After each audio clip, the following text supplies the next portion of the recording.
Hey everyone, this is Rob. And Michelle. And welcome to Bunebape, your weekly podcast and everything you need to know about old school RuneScape.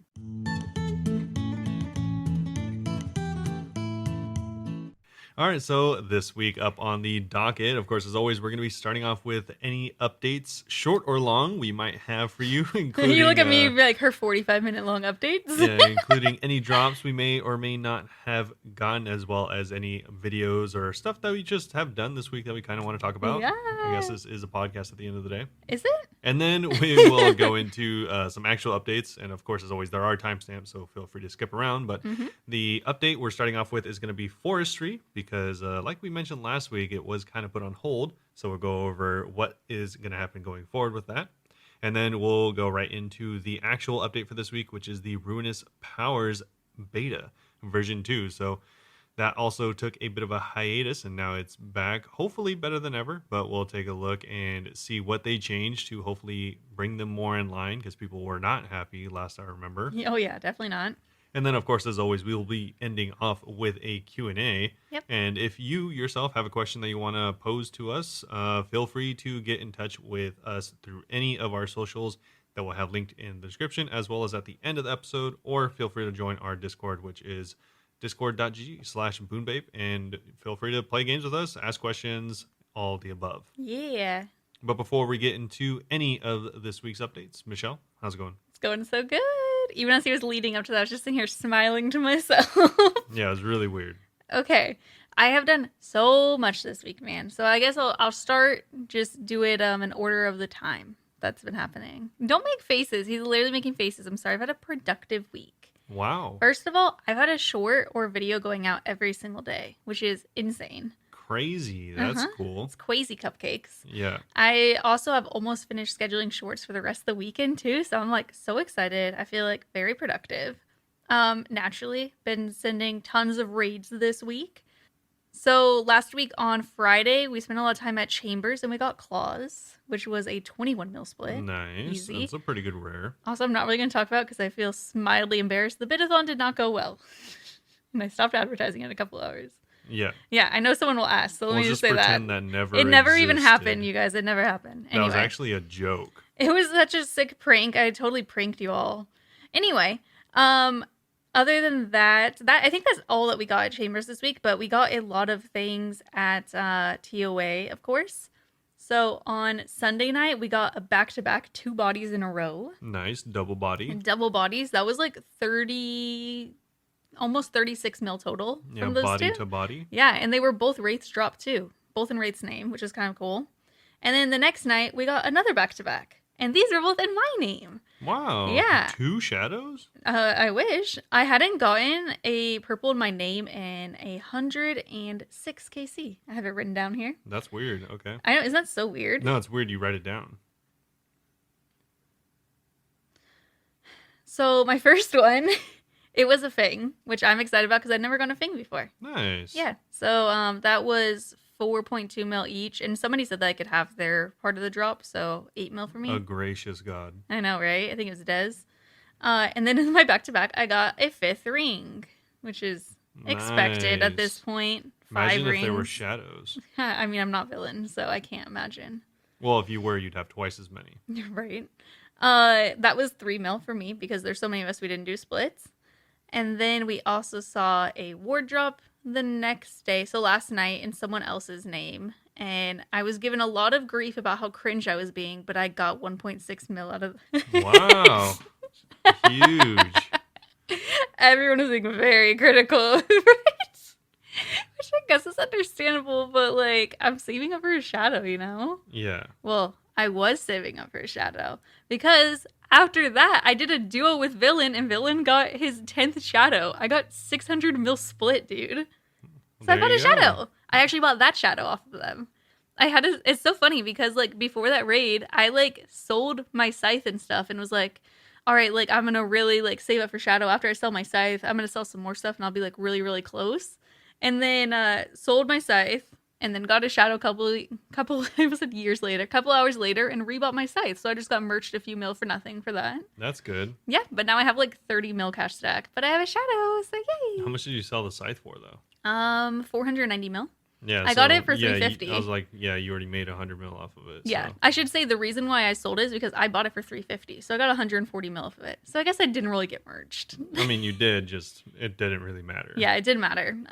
But yeah, I'm so happy about it. I'm making a short to go out tonight about that, and it's just so exciting. It was my last raid of the night too, and I was during the Akka phase. I died so early because I messed up with the puzzle, and I was trying to get or the memory thing, and I was trying to get Villain to reset it because we were on softcore, and Villain said no. So then after the raid, they're like, "What if I'd reset it? My points." What if? But yeah, it was so cool. I'm so excited. Every time that I raid with Villain, because Villain's had 10 shadows and like 240, no, not 240, I think 300 something experts. I was not even close. 465 experts. Yeah, not even. But that's a shadow like every 46 KC. Yeah, it So, is. Usually whenever people pull shadows, I'm like, oh, you're never gonna get it again. Like, there's no point expecting it with you. With Villain though, because Villain's gotten so many, I expect Villain to pull more shadows. Also, she is failing to describe the rest of his collection. Oh, please, log for please this list boss. it. It is extensive. In the 600 KC, he's gotten 3 pets, 14 fangs, 12 rings, 10 shadows, as well as multiple of every other drop. 5 bodies too, which is the second most expensive drop. Yeah. I think I counted last night. It's something like 60 drops. Okay. I don't know if that's correct. Definitely not even close, but nice try. My math. You know Yeah, what? I was doing this at 2 a.m. It's definitely like 40, but okay. Okay, it was definitely like 300 purples. She's like, I'm counting the 16 Elidinous threads, obviously. You know what? Honestly, it was late at night and I was very excitable. I might have counted the threads. Okay. But yeah, I'm so happy about it, man. So now my new goal, I'm just going to keep sending TOA, of course. I've been seeing a lot of 395s or 400s. I think that's why we've been getting purples every day. So I'm trying to keep that up. But my new goal is going to be to save up for Masori and the Zerite crossbow, and then eventually save up for T-bow. Now you should just strictly farm next until you get all of those best in slots. Torva's like my last priority, man. Why? I don't know. That's weird. Because it's the most recent, maybe. Well, it's not. I was like, no, it's not. I feel like I use melee the least. Oh, okay. Yeah. I mean, that's so incredibly not true, but Hey, shush. yeah, like maybe more than like with like unarmed, like with your fist. Okay, you know what? I will get Torva eventually, but I feel like range would be a better upgrade. Okay. Yeah. Isn't that a thing? Crystal to Masori is a bigger deal than Bandos to Torva. I don't think so, but I mean, I don't really think it matters too much at that point. Yeah. Also, Torva is way more expensive than Masori. True, but I have to buy the Zerite crossbow, which will be expensive as well. I mean, I don't even remember how much that you costs. don't need to buy the Zerite. It's not like it's part of the set. I only have a crystal bow or my Bofa. Okay. Yeah. Whenever my issue also whenever I upgrade, I sell every other item. I don't have any other mage item other than a magic wand now. Yeah, I mean, I guess I was saying like I mean, I could totally be wrong about this. I don't think I am, but you could just get the Armadale crossbow, and it's 1/10 the price or whatever. But I wonder if it'd still be comparable to crystal at that point. I mean, it's not much less accurate than a Zerite. The only reason a Zerite's good is because the special's of the really special good. attack. Yeah, so, true. I mean, just raw power wise, I don't think it's really that far off for being, really, really cheap in comparison. Yeah, maybe I'll look into that. We'll see. I mean, not like it really matters. You can save it for whatever you want. I'm just saying, like. Oh yeah, but I just want updates as quick as possible so then I can hit harder in raids. Okay. And finish raids faster. Yeah. So yeah, maybe I will look into that. I just know that if I get Masori, there's no point of getting it unless I could also buy a weapon because it wouldn't be good with the Bofa. Yeah, it wouldn't be as good with the Bofa. I don't know. I haven't taken a look at any of the DPS calculators in a while. So yeah, I'll have to check that out. But that's all for the purples this week. Just a bajillion purples. I'm so excited about it, man. Nice. So happy. I've also, like I said, put out shorts every night. My farming video is finally out. So my video was. It's already got 1 million views. It was like 30 views. My videos never do well, but that was to be expected. Yeah, I mean, eventually it is probably a video will. About 12-year-old content. Yeah, so. I knew it wasn't going to be popular, but it's something I know a lot about, so I wanted to make it just to like kind of reignite my passion for making videos, hopefully. Yeah. And it kind of did. It took me weeks because she's on fire now. I am on fire now. It's crazy. I just like saying Quazy Cupcakes. Okay, it's a reference to Brooklyn Nine-Nine. And Robert's making faces, but he says all the time.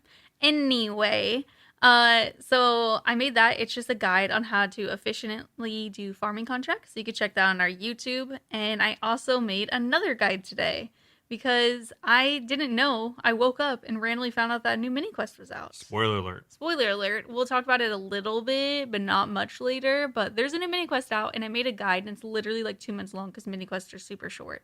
Yeah, it's miniature. It is miniature mini quest.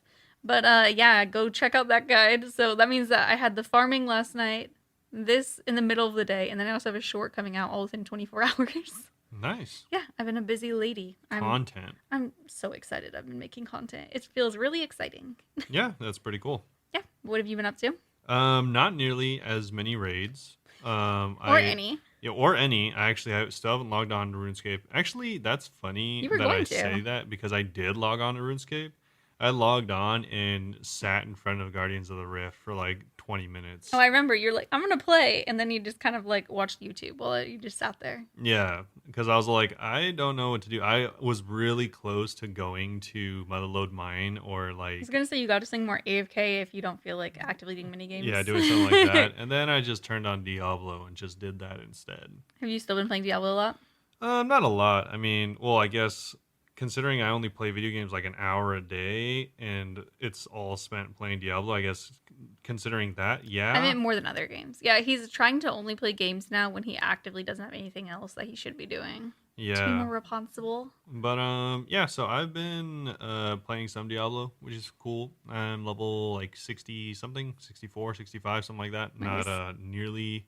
I mean, I think there's people with like multiple level 100s and stuff like that. Oh my god. Which is I mean, that's cool for them, but definitely not what I'm doing. Not your life. Yeah, what is cool is like this is like not I guess I don't know, it's not like the biggest flex, but I feel like it's low key like a hipster flex where like one of the better, if not the best, rogue builds is one that I like theorized before the game even came out, having never played the game. That's funny. Too bad you're not on your YouTube making video days anymore. Yeah, unfortunate. Yeah, that would have been cool. But yeah, it's actually pretty fun. I still like the build, but yeah, I don't know. Still just playing that with some friends, and really that's just about it. Just working a lot because this is the busy season for my job. So after this week. Yeah, after this week, it'll not be nearly as busy. And shout out to everyone that gets a 3-day weekend because it is nice. Juneteenth. Yeah, Juneteenth. I think you said teeth. Yeah, you said teeth. Wow, cool words. Not Jew teeth. Yeah. But yeah, Juneteenth. It's actually, for anyone that didn't know, it's been like a recognized federal holiday for like 50 years, but no one really celebrates it until like the last 3 years. Yeah, which is actually kind of insane because it's a big deal. Yeah. But yeah, that's pretty much what's up with me. Again, as always, famous quote, not really much has been happening. So we should just like make a t-shirt that's just Robert's face and says not much happening. Yeah, not much. But yeah, that's about it. So we can go into the Forestry blog, which is much more exciting than my updates. Mm-hmm. Barely. And also, before we get into Forestry, it is kind of cool because the very first picture they have for Forestry is 4 different foresters holding rune, dragon, crystal, and third age 2-hand axes. Yeah. So it's kind of cool that they're adding new third age crystal and, you know, all the whole new weapon, but in every tier. It's kind of cool. So spoiler alert, we're going to talk about the 2-handed axes in this blog. Well, I sure hope so, or that picture is really, really deceiving. Yeah. So Forestry next steps. Let's talk about what's happening next with Forestry. Before we begin, we'd like to finally announce the date Forestry will be going live. Get your axes ready and iron your best plaid shirt for Wednesday, 28th of June. We promised an update on what's happening in Forestry following unforeseen issues with recent beta worlds, so let's get straight into it. If you're missing any previous details, they had a news post last week, and we went over it extensively last week on the podcast. Yeah, we covered pretty much everything you'd want to know, but essentially they have a bunch of stuff that they're going to be adding to the game for Forestry, and it was they have a TLDR here as well that Michelle will probably go over, but either way, it was a bunch of stuff. And for whatever reason, they couldn't test it though, because they did run into a bunch of technical issues that I guess was like, they said they're not going to include details on what happened. yeah, apparently it was like ruining all of their infrastructure, I'm guessing, which is why they immediately took down Gilnor the was beta worlds. crumbling, man. Yeah, like you couldn't, not even a single person had ever even logged into the beta before they took it down. Yeah, I was asleep for it. Yeah. So yeah, the Tealing didn't read. Forestry Part 1 is set to release later this month, with Part 2 falling in August. There will be no beta for Forestry Part 1, but we'll be discussing and showcasing Forestry in an upcoming livestream and Discord Stages event. New leaves, teas, campfires, tertiary effects, and the bonfires have been moved into Part 2, providing us with more time to discuss the details of them with you. Okay. I was wondering what they put into Part 2. Yeah. Because it's not that crazy. I will also say, I haven't read the next blog, and Robert hasn't read this blog, so we're both just sharing our information right now. With this month's release of Forestry, you'll see the new tree spawn mechanics, group cutting bonuses, forestry kit, 4 events, and their reward shop. The currently available leaves in-game, which are normal, oak, willow, maple, yew, and magic, will be made tradable on the GE and have a 25% chance to drop from trees, as they're very handy for the forester's rations. Alright, so let's take a look about what you need to know about Forestry. So I'm going to be skipping over the notes a little bit because there is a lot of stuff that we did just go over, but they go over tree timers, group boosts, and events. So going on to what we haven't heard about yet is two-handed axes. Although we spoke about the majority of the rewards in the previous news post, one we didn't talk about was the two-handed axes. This is something that wasn't going to be included in the beta, but since that isn't happening yet, let's talk about how they work. These two-handed beasts will act as an upgrade to the following axes: bronze, iron, steel, black, mithril, adamant, rune, dragon, crystal, and third age, and they will require the same woodcutting level to use. To get them to their two-handed variant, purchase the exclusive axe handle from the Forestry shop and simply attach the handle to your current axe to make the two-handed version. Oh, that's lame. Yeah, you were saying it, and I was like, ooh, just wait. That I thought is it was going to be, lame, like, brother. new axes. But I mean, at the same time, I wouldn't be sure how you'd even get the third age. The same way you get the old from third clues, age. Yeah. a new one. That would actually be so cool. That's why I was like, cool, new best in slot moneymaker getting a third age axe. Now it's just buying a handle and then attaching it to your axe. Yeah, to be fair, I think the third age axe is still max cash. Probably. Or more. So yeah. It's one of the few items that is. Or I could be thinking of the pickaxe. I know the pickaxe is. People, you literally have to go on like forums to sell it because people have to trade you like personally. Shout out. Let me know how much the third age axe is, because I know the pickaxe is expensive. But yeah, I'm assuming it's the same. I mean, you'd assume that, but I don't know. Yeah. Also, why don't they have a third age shovel? I mean, they don't have like a dragon shovel. I mean, they should have a third age shovel that you can equip, just like a mega flex. Oh, like, that'd be cool. It'd be very clue hunty, wouldn't it? Yeah, that'd be cool. True. So the process of adding the handle is irreversible. In addition, both the axe handle and two-handed axes will be tradable in the GE. This axe will chop at the same speed as your regular one, with a funky added benefit of gaining extra experience in exchange for getting fewer logs. This benefit uses your run energy at the cost of 40 points per swing, and you'll receive 18% more experience for each successful hit of the tree, with a 20% chance not to gain a log. Wait, so... they go into it more, don't worry. No. I was thinking what's crazy is that the process is irreversible. Oh, yeah, right? Kind of intense. They actually kind of increase the price of third age axe. Well, I guess but more so third age axes, because some of them will be getting taken off the market via two-handed axes. Definitely. So that's kind of interesting. But what'd you say? They get... It takes away your stamina, your run energy, when you are woodcutting with a two-handed. What? Okay, let me go into it. So now 40 points of run energy seems like a lot because it's like half your run energy. That's a lot. It seems that way because it is. Normally, you'd only get 2 proper swings in. Is it worth it? Well, that's where our old friend, the Forester's ration, come in. Way. This sounds awful. You know how you're like, what's the point of Forester's ration? There's a point to it, I guess. Originally, this handy snack would restore 3 points of run energy per hit of a tree, and instead we've increased this to 30 points, which makes using a two-handed axe feel much better, especially as Forester's rations are automatically eaten and stackable in your Forester kit. Wait. No way did they do this. What? It says it used to restore this one sentence. Originally, this handy snack would restore just 3 points of rend energy per hit of a tree. Instead, we've increased this to 30. Well, they have to. Can you imagine losing 40 points of run energy and then just restores 3? The problem is now everyone is going to have to get this. This is like a lot of rend energy. Yeah, it's weird. I didn't think that the rations were going to be this important. Wait, I mean, I'll just keep staminas on 3 me. points per hit of a tree. So you have to hit a tree to get the rend energy too? Yeah, so they give some examples right here. This example, it like includes having like a good amount of Forester's ration in your kit.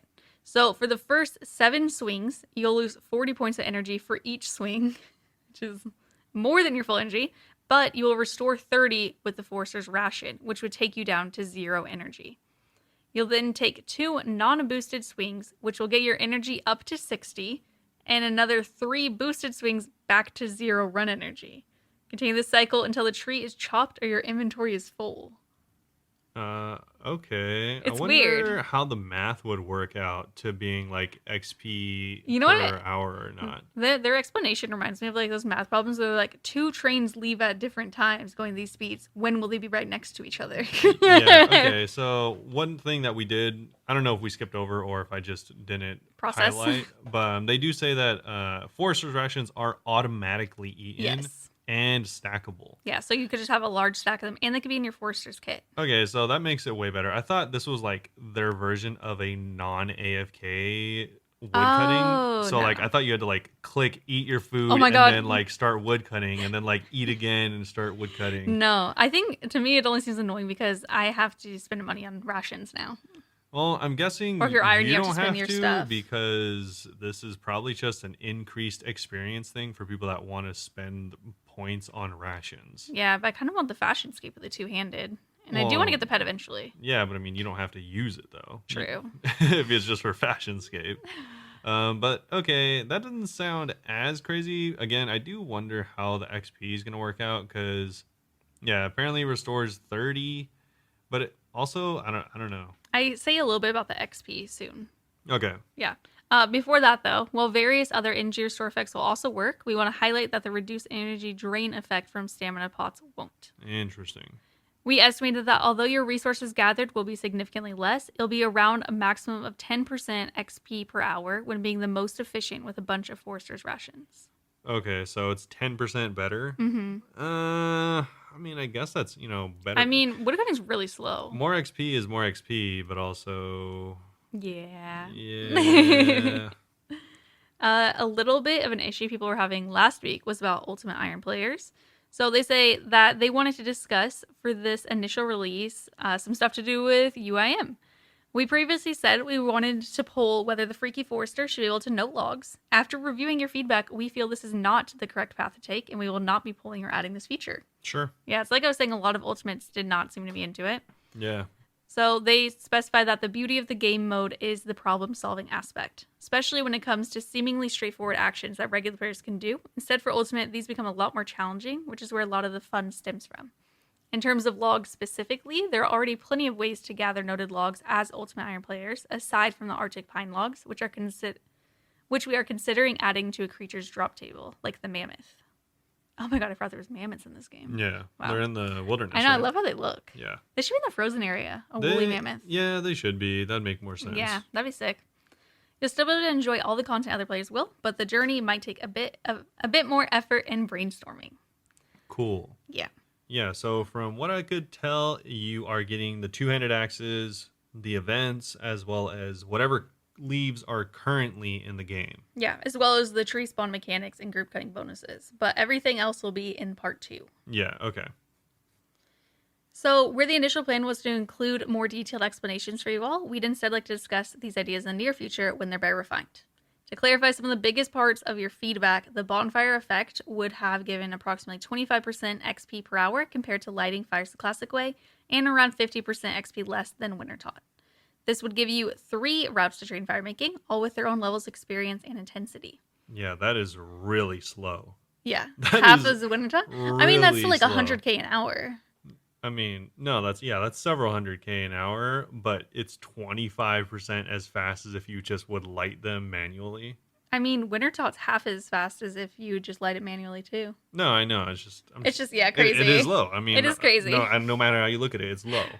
It's also completely fair to say we missed the mark on our initial ideas for tertiary effects. We've seen your feedback, including feeling like you need to do forestry in order to benefit from maximum efficiency in other areas of the game. It's a slippery slope towards efficiency scape. The tertiary effects not being linked to forestry, woodcutting, or any other gathering and production skill. These new effects took away from the player perception of a chill and social focus for the update.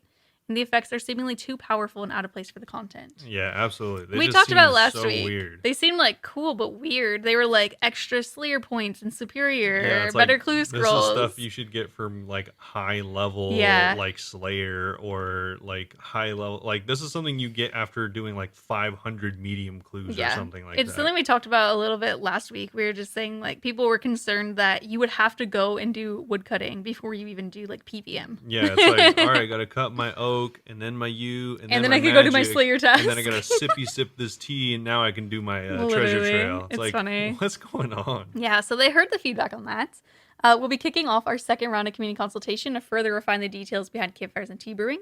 And they can't help but agree that the original tertiary effects don't reflect the content they're coming from. And so we've brainstormed some brand new ones that match the chill and chop vibe we're going for. Although we've only presented 4 effects in the previous news post, willow roots are also a current in-game item, so we'd like to give that an effect to the round of all current roots. So some of the very, very early brainstorm ideas, which could change, just give your feedback, are increased chance to not burn food whilst cooking on a fire, increased chance of bird's nest while woodcutting, fires burn for longer, flex X% more arrow shafts per log, increased chance to receive clues from skilling. Okay, yeah, they seem more appropriate. Yeah, they seem more in line. I really like the idea of the food one, the burning one. I think that's really good because you already get that effect from ranges in the game, like stoves. But so that'd be cool. It'd be nice, and it has to be like your own fire. Yeah, that'd be cool to have your own fire like that. I like that one. Yeah, and then the bird's nest is kind of cool because that just means more clues. Same thing with the other one, more clues from skilling. That kind of makes sense. That one probably is the weirdest one. And then fires burning longer. That's convenient if they do the cooking one. Yeah. You could group those up a little bit. I think outside of that, it's actually more inconvenient. Yeah, because people want to keep going in the same tiles over and over again. Yeah, exactly. So you have to move more. That one, I'm not sure if they'll keep it in. I just imagine like the entire GE filled with on fire. fires. Yeah. And then the fletch more actually is kind of cool. Yeah. Again, these are not in any way final, so your feedback will be crucial to locking in their final effects. If all goes well with our second round of community consultation, you'll be seeing campfires, leaf effects, tea brewing, tertiary effects, bonfire training, more events, more rewards, balancing, and tweaks. We hope that this provides a clearer version of the direction of the content and affirms that we want to work with you in order to make the woodcutting expansion a successful part of Old School. Let us know your thoughts about this and new information through the usual channels. They also had a live stream the other day where they went over these in more detail. Yeah. But naturally, we missed that.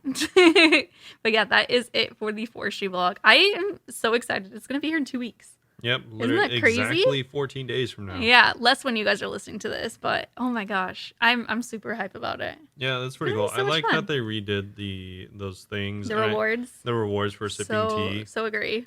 Because yeah, I don't know. I wish there was more rewards that were even more about like being chill, but I don't know like how they could do that. Like I don't really have any good ideas. They need to pay me to bank stand. I wish there was more incentive for like people to gather around the fire. Yeah, which I mean they were kind of talking about doing that for the campfires, but not irons. Yeah, exactly. But yeah, I guess I don't know. Like kind of being, I don't know how they would do it. I would want that though. That'd be cool. It'd be like, all right, dude, I'm setting up a fire. And I'm gonna burn these leaves. Let's hang out for a minute or something like that. And like people will be like, oh, what leaves are you burning? Or like stuff like that. I don't know. Yeah, people talking smack to you. You have to ignore them. Yeah, exactly. Yeah, the RuneScape experience. That'd be pretty cool. But I guess this is better. But I mean, we'll have to go look and see how it goes. I wish there was a little more. Supposedly, it'll be pretty social. Yeah, supposedly. But either way, speaking of social and the RuneScape experience, we are back with Ruinous Powers, which originally left because it seemingly was a terrible experience, or at least that's what everyone pretty much got from the beta. Yeah, they closed it and then they got distracted by bounty hunters. So then they're like, you guys are going to have to wait for a few months or weeks. Or years. Or decades. Yeah, I mean, between all the holidays, I guess, and also bounty Yeah, hunter, there was the holidays too. they decided to put off Ruinous Powers beta until now. So there's going to be another beta. V2. V2. So this week you've got the chance to further beta test the Desert Treasure 2 rewards, plus bounty hunter tweaks, and some of the fruits of April's Game Jam. Game Jam. I've already but seen... not capybaras. Yeah, not capybaras. I've already seen some feedback regarding the Ruinous Powers. Naturally, it was titled, yeah, maybe we don't need new prayers. It does seem unnecessary to me because, I mean, I'm also just, like, not creative with stuff like this. Like, I have a hard time imagining wanting to switch my prayer book, to be fair. Yeah, to be fair, we are going to go over this, and they did make a lot of things, like, better based on people's feedback, especially, for instance, like, being able to move things around, potentially, in your prayer book. So, we will continue. Hopefully, they are better than last time, but we will see. Yeah. So, want to beta test an updated set of Ruinous Powers? We'd love to hear your thoughts on these destructive Desert Treasure 2 rewards. Tournament worlds are open once more, so dive in and let us know what you think. The previous Ruinous Powers beta ended early due to the sheer volume of feedback. Like we said. Volume, like how so? Like how much or how loud? Both in this case. Coupled with a busy schedule for the team, so we thought we'd offer another beta, and we're ready to address feedback. Before we get to adjustments we've made for these powerful prayers, a note about how you'll acquire them. Some you can be unlocked from boss drops, such as Annihilate and Vaporize, will require you to have unlocked Rigor and Augury beforehand. Oh, so you still have to like go to Chambers and get those. Yeah, and others are given at the end of the quest. At the end of the quest. I mean, that's kind of cool. That's not giving you like these brand new things without having to do what everyone else has to do. Yeah, because imagine like doing this quest and then you could being just like, skip those. All right, cool. Never have to go to Chambers as an iron. That'd be crazy. No, I think that's fair. So in terms of improvements, there's a handful of key issues for us to focus on. So one is Deflect Prayer's guaranteed chip damage was clearly a non-starter. And this is something chip damage. I as well as many other people said they do not ever want because chip damage is already really annoying. It just sucks. I want to be able to guarantee no damage or I will just not use the book probably. Mm-hmm. I guess, at some point there is a handoff or a trade-off, but it just wasn't good in this scenario. Yeah. So they say initially we consider an increase to the reflected damage, but this wouldn't have gone anyway towards cutting down on chip damage when using the Ruinous Powers. For this reason, we decided to switch to Dampen Prayers, which is the other option that originally I voted for and didn't win, obviously, but they are going back to that. This one guarantees 100% damage reduction against the corresponding style, but will increase your damage taken by 10%. So this is even a change from their initial thing that we voted on, which was had your defenses were decreased for the opposing attack styles, I think it was. Something like that. Honestly, I was getting so confused by all the different options, and I felt like they kept changing things or talking about changing things a lot. Yeah. I don't know if that was just me reading people's posts and getting confused myself, though. No, they've definitely changed it once more. So now you will have increased damage, not a lowered defense. So just straight up more damage taken. This means getting your prayers wrong or getting hit off prayer will punish you more than on the standard prayer book. And you'll take slightly more chip damage in places where it already occurs. But they won't introduce chip damage into places that don't already have any. It's worth remembering that old schools always rounds down, so if an NPC hits you for a 19, you'll take an extra 1 damage. Okay. Okay, yeah. Just okay. Yeah. Yeah, I guess that's just okay. It's also weird that this is, I don't know. It's kind of weird that these overheads exist in, like, as well as the other overheads that are the damaging ones. What do you mean? Oh, okay. No, I know what you mean. Yeah, for anyone that doesn't remember, some of these prayers are overheads so you obviously can only have one overhead at a time, so you can't have... You can't, like, combine stuff. Yeah, so you can't have these dampen overhead powers that take no melee damage, for example, when you have the sword above your head. You can't have that along with things like Vindication, which is also a damaging prayer that is overhead. Yeah. Yeah, this actually relates directly to their next point, which is the risk component outweighed the reward for many players. Which is kind of like we were just saying too, like the chip damage and stuff. Everyone was like, "Why would I ever use this?" Yeah, it sucks because they chose to walk the finest line possible with this new prayer They book. wanted the whole thing to be risk versus reward. Yeah, which is extremely either overpowered or just really bad. Yeah, I think a lot of people don't play that kind of game. No. I don't play that kind of game, really. Like, I think with the way the old setup is a lot of the higher end gamers were like, oh, this is way too much damage to be balanced. And a lot of the, like, regular, other average Joes like us. Other gamers were like, oh, this kind of sucks. Yeah. Like, I'm just getting worked. But, so it really didn't seem to work for anyone. But and we'll see if these changes make everyone agree. Yeah, they say the changes to overheads go some way to addressing this outweighing component, but there are specific prayers and other aspects we've tweaked for better balance. So the first one, like I mentioned, was Vindication.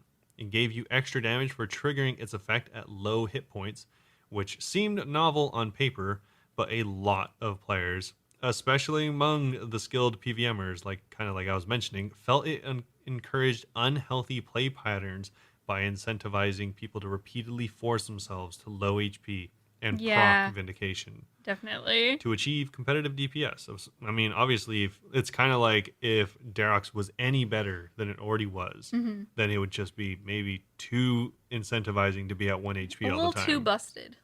Yes. So they say plus Want Vindication was effectively an aggressive spin on Redemption. It had such a low heal amount to be unusable in places where Redemption normally does the job, such as Vespula's Room. Our solution? Make Vindication function exactly like Redemption? Okay, listen. So I read that because I like reading as you're talking. And I was like, why would they have the same thing twice? You're on a different prayer book. You can't use Redemption if you're at Chambers and using the new prayer book. Yeah. So it makes sense. Yeah, it makes sense. You just use the original prayer book. No. That's what you meant, right? that has to be what you meant, right? If you really want to use the new prayer book, they're giving you Redemption in the new prayer book. Actually, all the prayers are the same except for the overheads. Can you imagine if every prayer was just the same but just different names? Yeah. That's what we're going to end up with. All right. So Vindication is now Redemption. Redemption 2.0. And Rebuke is now also... Shut up. So we have Rebuke, which is the next overhead, was our attempt to make Vengeance more appealing. Since it's fallen out of favor compared to other thralls in the Arceus spellbook, however... I still use Venge more. Yeah, however, asking players to sacrifice a protection prayer and take additional damage on top of this made this a pretty unappealing option for many. So we're going to try removing this bonus damage component and replacing the passive recoil effect with a boost to any effective recoil effects like Vengeance or Rings of Recoil. This should make it more rewarding to use in cases where you might risk a juiced up Vengeance to shave a few seconds off your PB. I will never use this. Yeah, because again, this is an overhead. Yeah. So, yeah. I mean, to be fair, I am so basic with the way that I play the game. I don't really think I'll ever use the new prayer book. Yes. I don't like the risk reward. I just don't want to risk it. I'll take less reward. Yeah. It's fine. I'll hit less hard. So funny is, you remember how we were just joking about Vindication? Mm-hmm. Well, this is not a joke. The lack of protect item was intended to add some extra monetary risk in PvP scenarios, since usually players looking to increase their power in PvP are opting in to increased risk wealth. Many of you felt that the reduced defensive bonuses offered by the Ruinous Powers were risky enough on their own, and that the lack of protect item would put them off using it in PvP, or would just encourage them to bring cheaper gear.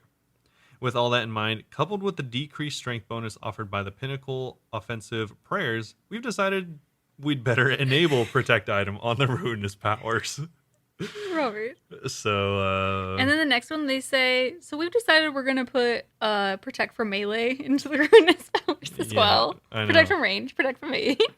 Yeah, This is so interesting. protect item is now a thing. I don't know how I feel about it. It's just Yeah. odd.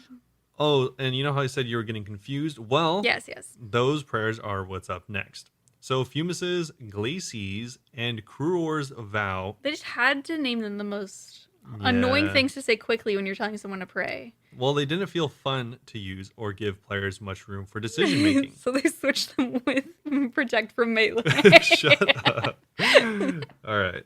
The vows were a later addition to the Ruinous Powers than most, and we've given them a little more thought this time around, thankfully.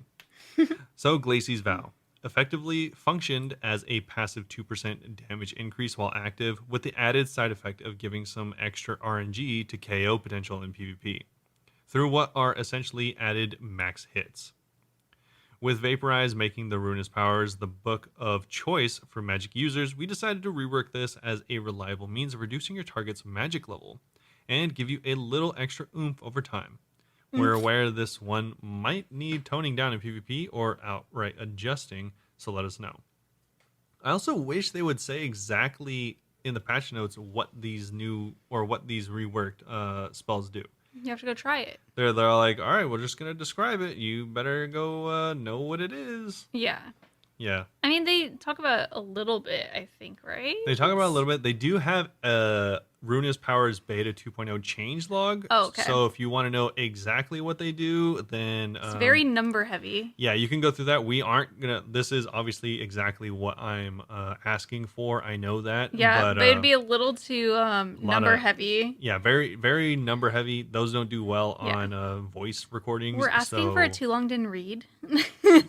Yeah, so if you are like me and wondering what did they exactly change, you're going to want to head over and scroll down to the news post. They do have a Ruinous Powers Beta 2.0 change list that has everything they changed through all the prayers, which is about 15 bullet points. Nice. But continuing on, we also have Cruor's Vow. It gave a 10% chance to heal 10% of the damage you dealt, which is a fancy way of saying 1% lifesteal while active. Lifesteal, life leech, or sustain effects in general are notoriously difficult to strike the right balance with. Too much, and you risk something being completely overpowered. We don't want to name names, but we're talking about Soul Split. As long as they're not naming names. Too little, and you risk something just not being worth using at all. We tried to err on the side of caution and opted for a value that was too little in this case. Fair. And as a result, it didn't feel particularly engaging to use. To fix the problem, we've instead made Cruor's Vow function similarly to Karis Partisan of the Sun, where you'll trade prayer points for hit points if you kill NPCs with this prayer active. That's actually kind of cool. I mean, I don't know how that's going to work, but I do love the Karis. So Yeah. I think it's kind of cool. It's kind of unfortunate that it's like effectively ineffective if you're not killing things. And just really just doesn't exist unless you're like on a Slayer task or something. yeah, or just running around finding mobs to hit. Yeah, because there's no raid where you're just like killing like on repeat, except for maybe Kefri's room. Yeah, I was gonna say or- Kefri. The eggs are really nice. Yeah, I heal there a lot. But at with that point, the why not Karis. just use the Karis? True. Yeah, I don't see why. I think that this is more people are talking about like if you're in the wilderness. Yeah, like no, I meant in that specific situation. Okay. So this would make sense, I guess, in some places. Just unfortunately, not in any raids Yeah, that I know of. no one would be wanting to be like, I need to switch my prayer book to use this spell in TOA. Yeah. Oh, this potentially could be useful at the Nyla room in That's theater, true. Yeah. because you do I take died there like twice a this week. decent amount of damage sometimes, and there's a lot of things you're killing, so potentially worthwhile. True.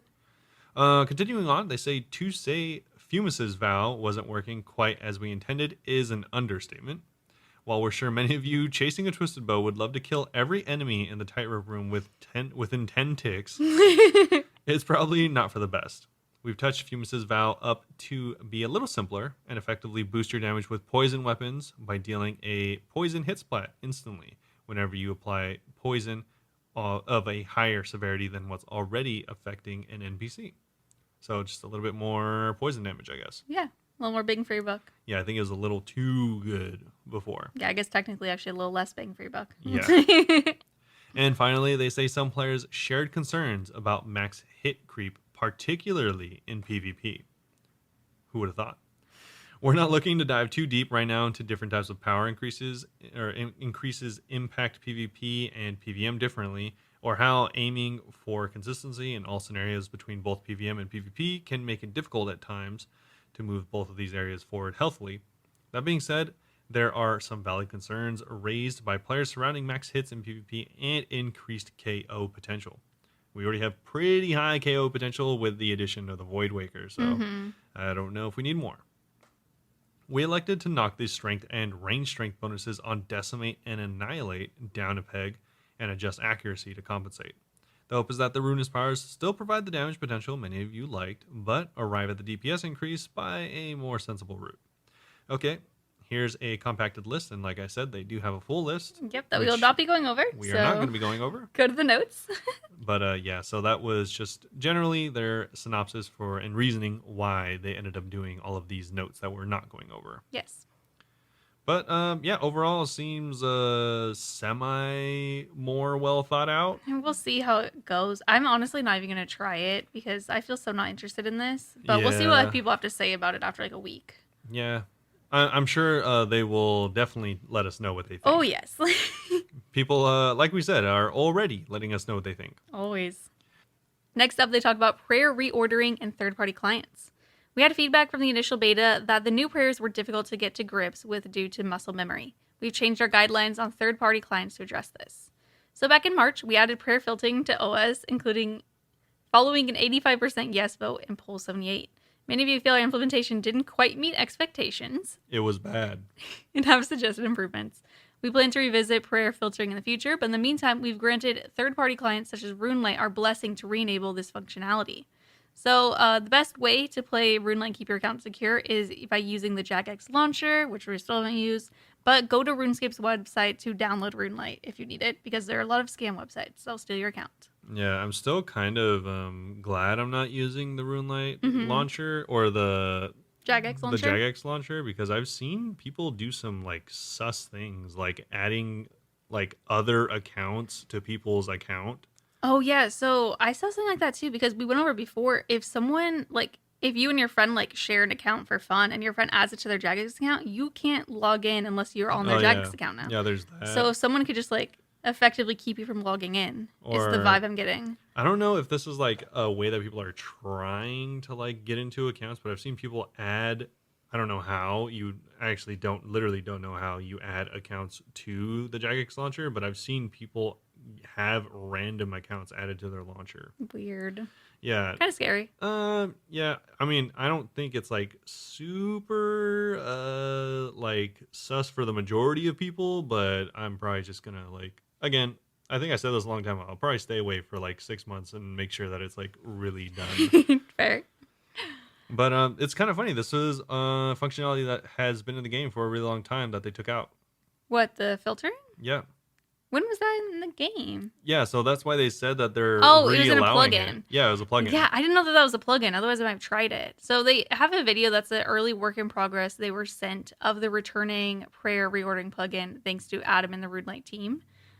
So we hope this helps in the upcoming beta, freeing up more of your brain to get a feel for the balance of the prayers themselves, rather than wondering whether or not you're using the correct offensive prayers at all. Yeah, so this is obviously a big, big complaint for a lot of people on Ruinous prayers, but not even just that.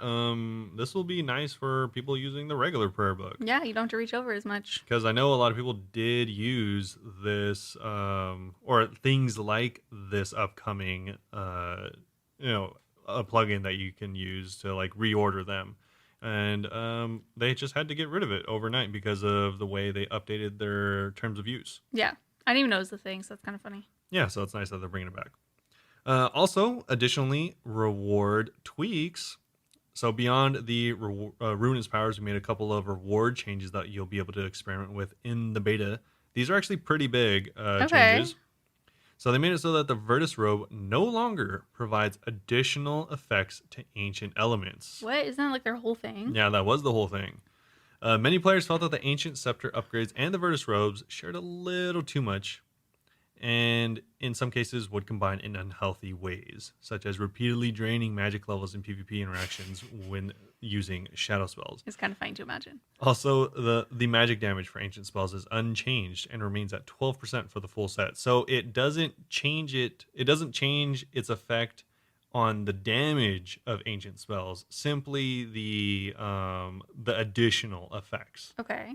So previously it would like boost how much you can drain or boost how much you would suck health from the enemies or whatever. So now the robes aren't going to do any of the bonus. So now they'll just do additional damage when using ancients, but not any of those additional bonuses. Yeah. The ancient scepter still has the bonuses. Yeah, exactly. I was about to say, yeah, the scepter still has those bonuses, so it's still going to be really good for using with the scepter. Is still going to be really good for that, but you're just not going to have doubling of those effects. Yeah. Also, in a similar vein, we're adjusting the bonus effects of the ancient scepter that we just mentioned. Mm-hmm. So blood can now overheal you by 10% of your hit points. Huge. Yeah, pretty good.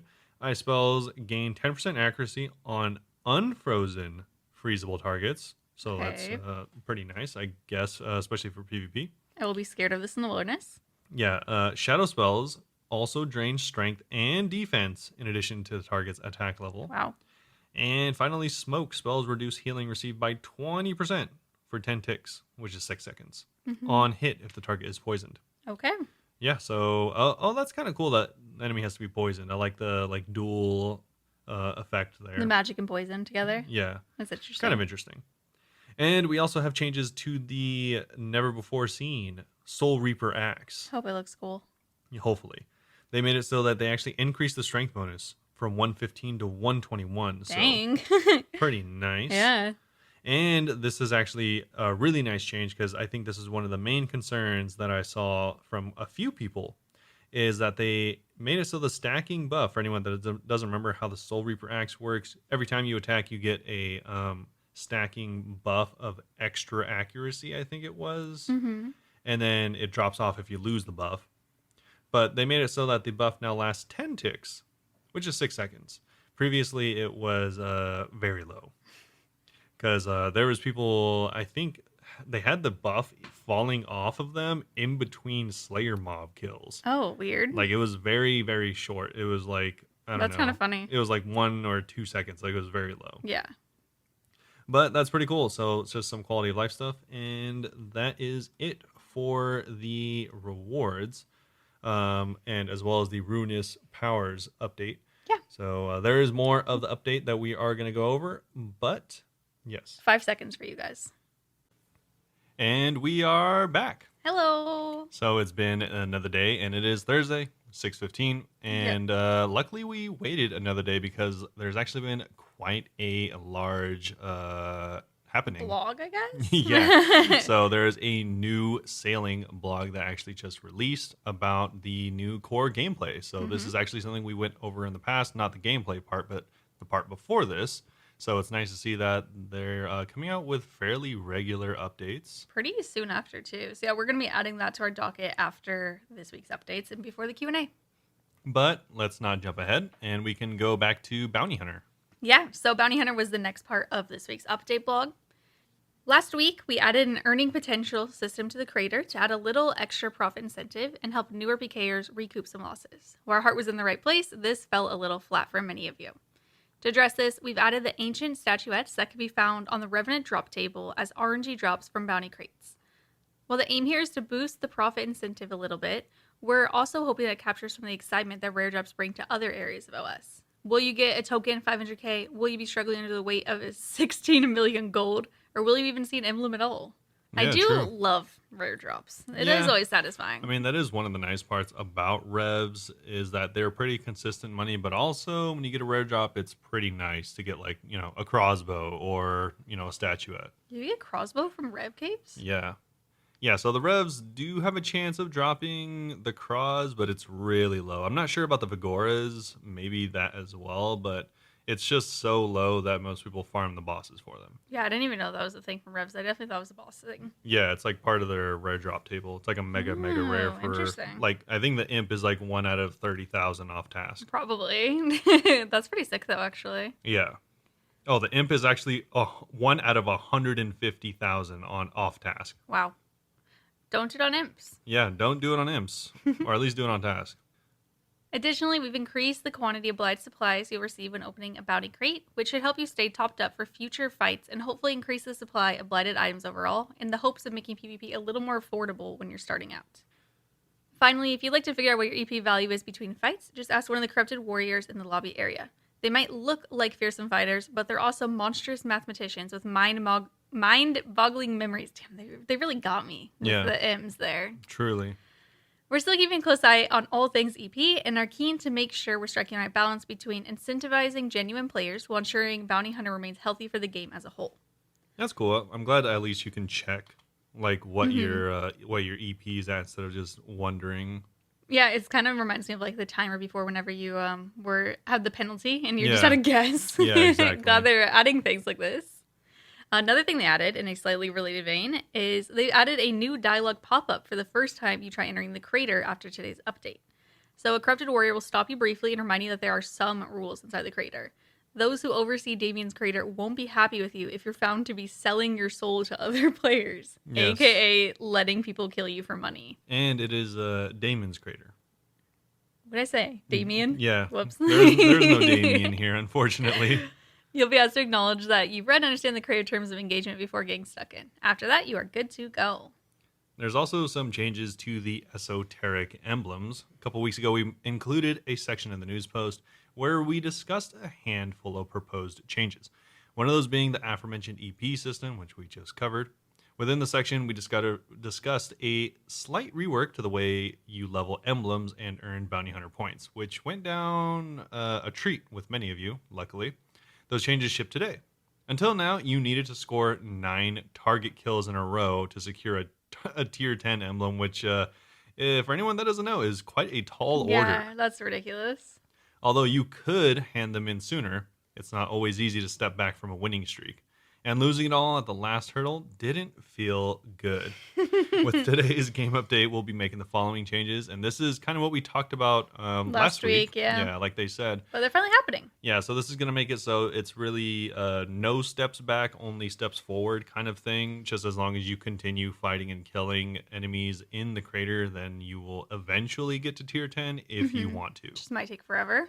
It might take you a while, yeah, depending on how good you are, of course. So it says dying with an emblem will reduce its tier by 1 rather than deleting it outright. So I guess it's more correctly like 1 step backwards, 2 steps forward potentially. Yeah, but you'll never lose it completely. Yeah, you'll never lose it completely. You'll always be that 1 step. Yeah, I guess this is like a good way to gauge, like hopefully you win half of your engagements, because if you do, then you'll just stay at the same rank, obviously. But you'll be getting more EP and more bounty hunter points and stuff like that. But if you do go on a winning streak, then you just don't outright lose all that hard work. Yeah, that's good. Yeah, so that's pretty cool. And continuing on to something we also touched on last week was the Ancient Warrior gear tweaks. We also delivered a set of tweaks to Vesta's, Stadius's, and Zuriel's armor sets this week. We spoke about these last week, like I mentioned. But to save you a click, we've listed the changes here. And I'm not going to go over the changes because, again, this is a lot of numbers. It's really just going from damage bonuses from 9 to 14 or 3 to 1. So if you want to see what was nerfed or buffed, they just made some very slight changes to Vesta's, Stadius's, and Zuriel's armor. And we put the patch notes in the YouTube description, I believe. Yeah, so if you are watching this on YouTube, just feel free to go down below. Or, of course, as always, we are pulling this straight from the OSRS news section. Yep. So that's a wrap on this week's Bounty Hunter changes. Keep an eye out next week for some tweaks to the emblem system that we first proposed a couple of weeks ago. In the meantime, happy hunting. Okay. Also, they mentioned the armor, but also I'll just double mention they also changed the spear. Okay. Yeah, so if you are there's all the ancient stuff. Yeah, if you're a Vesta's spear special attack enjoyer, then it got changed a little bit. You're gonna want to take a look at that because it has changed a little bit. Yeah. Moving on to the Pride 2023 section. In case you missed it, last week saw Pride return to OS. If you're looking to help some hopeless romantics in the search for love this summer, or just to unlock some fierce fashion escape, then head to the Blue Moon Inn in Varrock and be prepared to pen some pleasing poetry. They are heavy on the alliteration in these notes, by the way. Yes. You don't realize till you say it out loud, and it's really hard. They really try to pull off the tongue twisters, maybe because they know we're going to be saying it. Yeah, they're out to get us. We'd like to say a huge thank you to everybody who attended last week's in-game Pride March on Thursday, too. Seeing thousands of escapers across 4 worlds join in a celebration of love, support, and acceptance was heartwarming beyond words for all of us.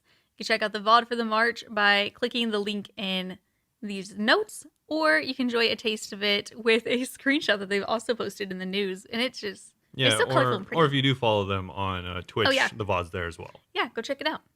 We're also happy to report that Susie and Emma are back from their holiday, and it's business as usual for their hairdressing salon in Varrock. So if you've been putting off a fresh trim, there's no time like the present.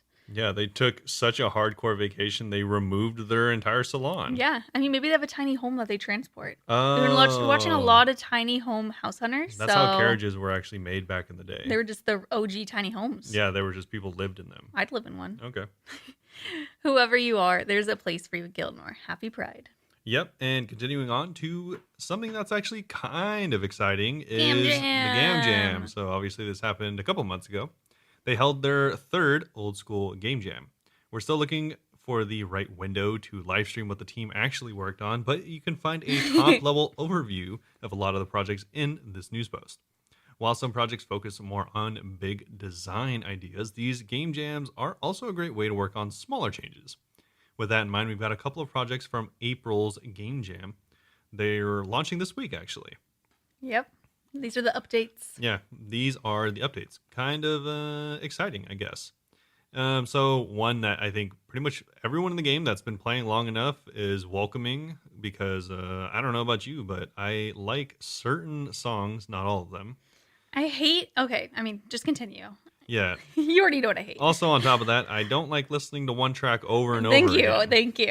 It only plays one song. I'm like, oh, let's listen to Sea Shanty 2 again. Yeah. And again. If you want to stay in one area fishing, it could be very annoying. It's like either the same song over and over, or you have to manually pick which songs to listen to. Yeah, so I don't know what the songs are. The change that we're referencing is now there is a random music mode. Actually, something that huge. Probably should have been in the game for at least the last 15 years. I don't think I really thought about the fact that it wasn't in the game. Yeah, I always not always, but whenever I would return to RuneScape after like years of not playing, I'd go to the music section and be like, oh, still can't do that. Okay. Yeah.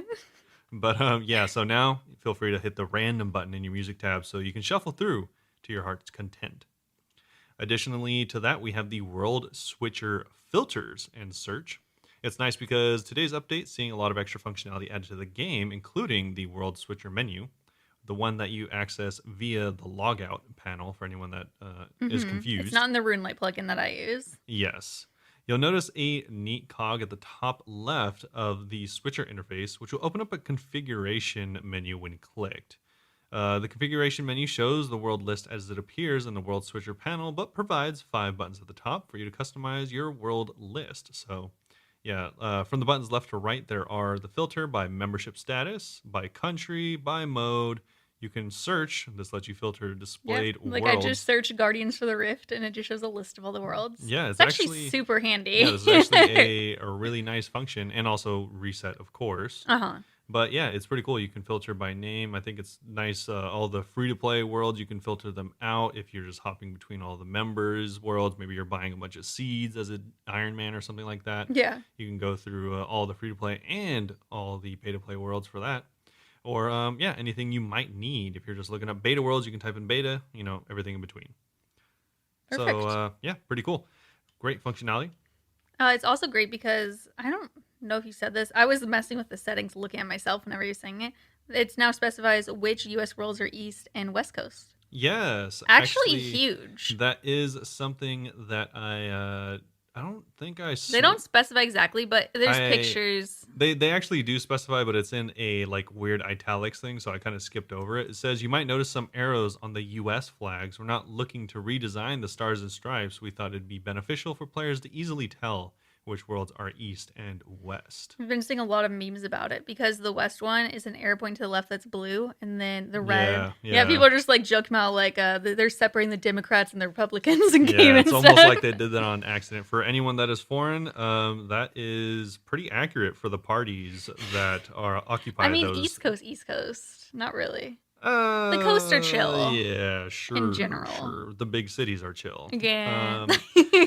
Speaking of which, we have the biggest part of the city, which is the Grand Exchange, and we have a tweak going on there, which could lead to potentially funny things. Has already, I've heard. I'm sure. So, are you sick of having to withdraw coins from the bank just to make offers on the Grand Exchange? Well, I, for one, wasn't, but apparently people were because they made a change to that. Every once in a while, I do get annoyed that I go and like put in an offer for a very specific amount of things, and then I'm Oh. like, oh, I don't have money. I was very meticulous with my buying and selling orders. So I would just always bring my full cash stack anytime I wanted to buy something. So I never ran into this problem. Okay, fair. Brag. But now you don't need to be like me because everyone is like me. Because your money is pulled directly from your bank or your bags, really, whichever.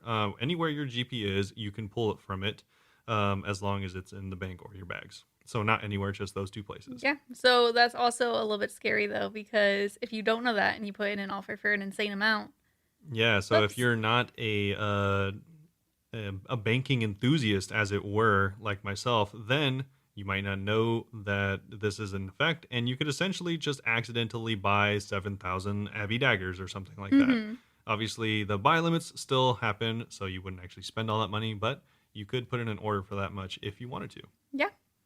I did see some people saying that they think this should be toggleable though, and I kind of agree with that. I do agree as Just well. so there's no mistakes. I could see them adding that saying though. That doesn't seem like. I mean, I don't know how the game is behind the scenes, obviously, but it seems like it'd be doable. Yeah. Also, I mean, I feel like this is just something that you would get used to. Like, chances are you're not going to accidentally buy, 20,000 of the wrong rune, even though you meant to put 2,000 or something like that, or, whatever the mistake might be. I think this is just I something. think people's mistake is more putting in huge buy offers, just like, and Oh. not realizing that they actually are now going to lose that money. Well, yeah, I guess so, but it's like, I don't know, just.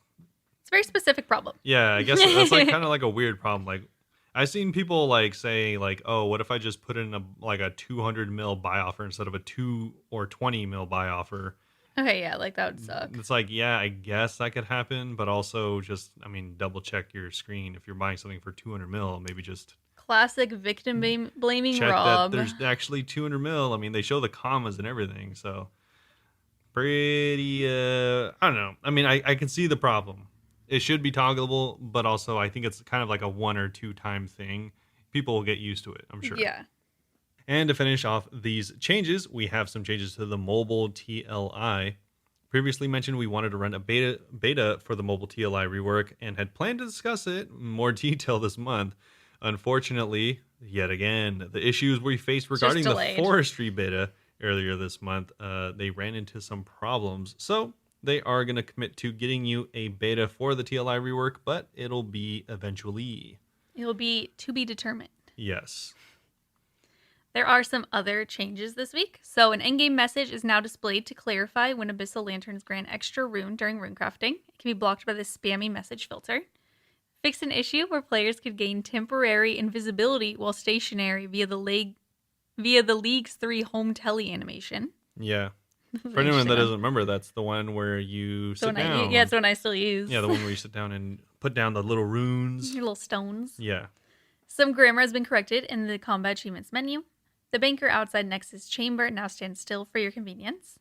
Venenatus and Spindle now have a 1 out of 5 chance of dropping a strange fruit to help you top up on energy or perhaps to cure your poison in a pinch. I totally forgot that the strange fruit actually has that effect on poison. I didn't know that it did that to poison. That's funny. Well, usually you're not all like, at a low level Iron Man, like, oh snap, where's my strange fruit? I just got poisoned. Well, I get them like at Chaos Ellie, so I'm like, oh, maybe it would be a good idea to just hold on to one in case someone comes and like damages me and poisons me. Yeah, usually it was easier for me to just teleport to Ferox and then go into the teleport or drink from the pool or whatever. True.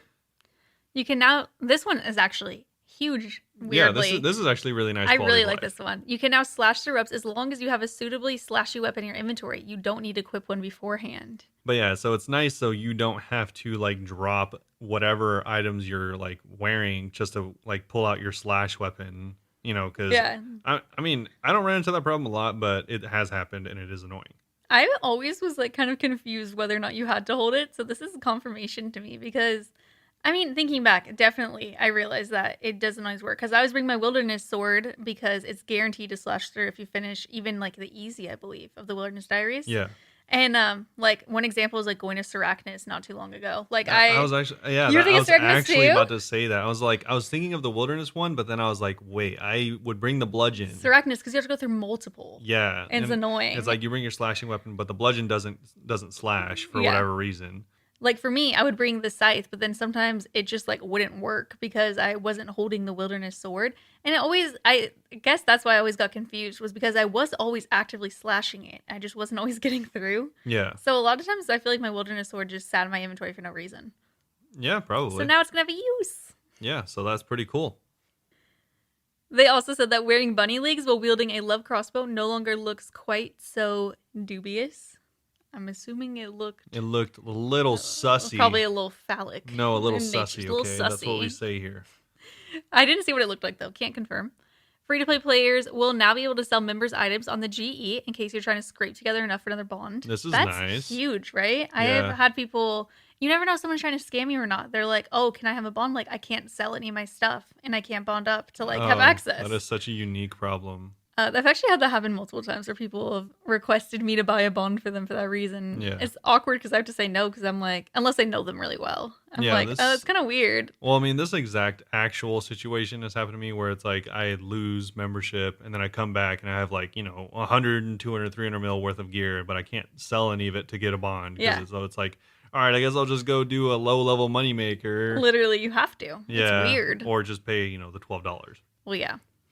They also received reports that the strange old man at Barrows in Mauritania has been acting even stranger than usual. So that is the Wow. mini quest. What a creepy freak. No. That's how we talk about you too. We're like, what a creepy freak. All right. So yeah, I don't know. That was a low blow for the strange old man. He's just doing his job, tending to No, the he's like barrows. acting super weird when you go. Okay. Well, yeah. He's Well, acting like a creepy He's freak. acting weird because the mini quest, Yeah. like we mentioned, we briefly mentioned it, but you actually did it. Right? Yeah, I did do the mini quest. I made a guide that's literally like a minute and a half long. So go look at our YouTube, just Bunebape. Yeah. Very short. I mean, it is mini, but it's actually a It's mini quest. basically just a Barrows run. They have to talk to him before and after, but the rewards are sweet. So skip 30 seconds if you don't want to hear. You get 20,000 prayer XP, which is actually like so much prayer XP. Yeah, it's like 40 superior dragon bones. Yeah, I mean, I don't buy Superior Dragon Bones, so. And then you also get a crypt map, which you can use. Once you read it, you can clear up the black overlay on the mini map when you're in the crypt, so you can see everything. Yeah. Don't really know why that's necessary, but Yeah, someone really probably weird. requested it, so. If it had like some functionality, like it told you which brother was in the crypt or not, then that would be really I mean, cool. maybe it did. I don't know. I wasn't even used to it, and it just. I only have like 20 Barrows runs or something, so I didn't even notice that you couldn't see the mini map my first round Yeah. around. Like if what it does is show you which of the crypts is empty, then I'd be all like, that's That'd be cool. Because cool. that would save you a trip, obviously making your runs a little bit faster. But if it's really just to clear it up and make it so you know where you are, then that's pretty lame. But it's just a mini quest, so. It is just a mini quest. Although there are But you will some- have to do it to do DT too.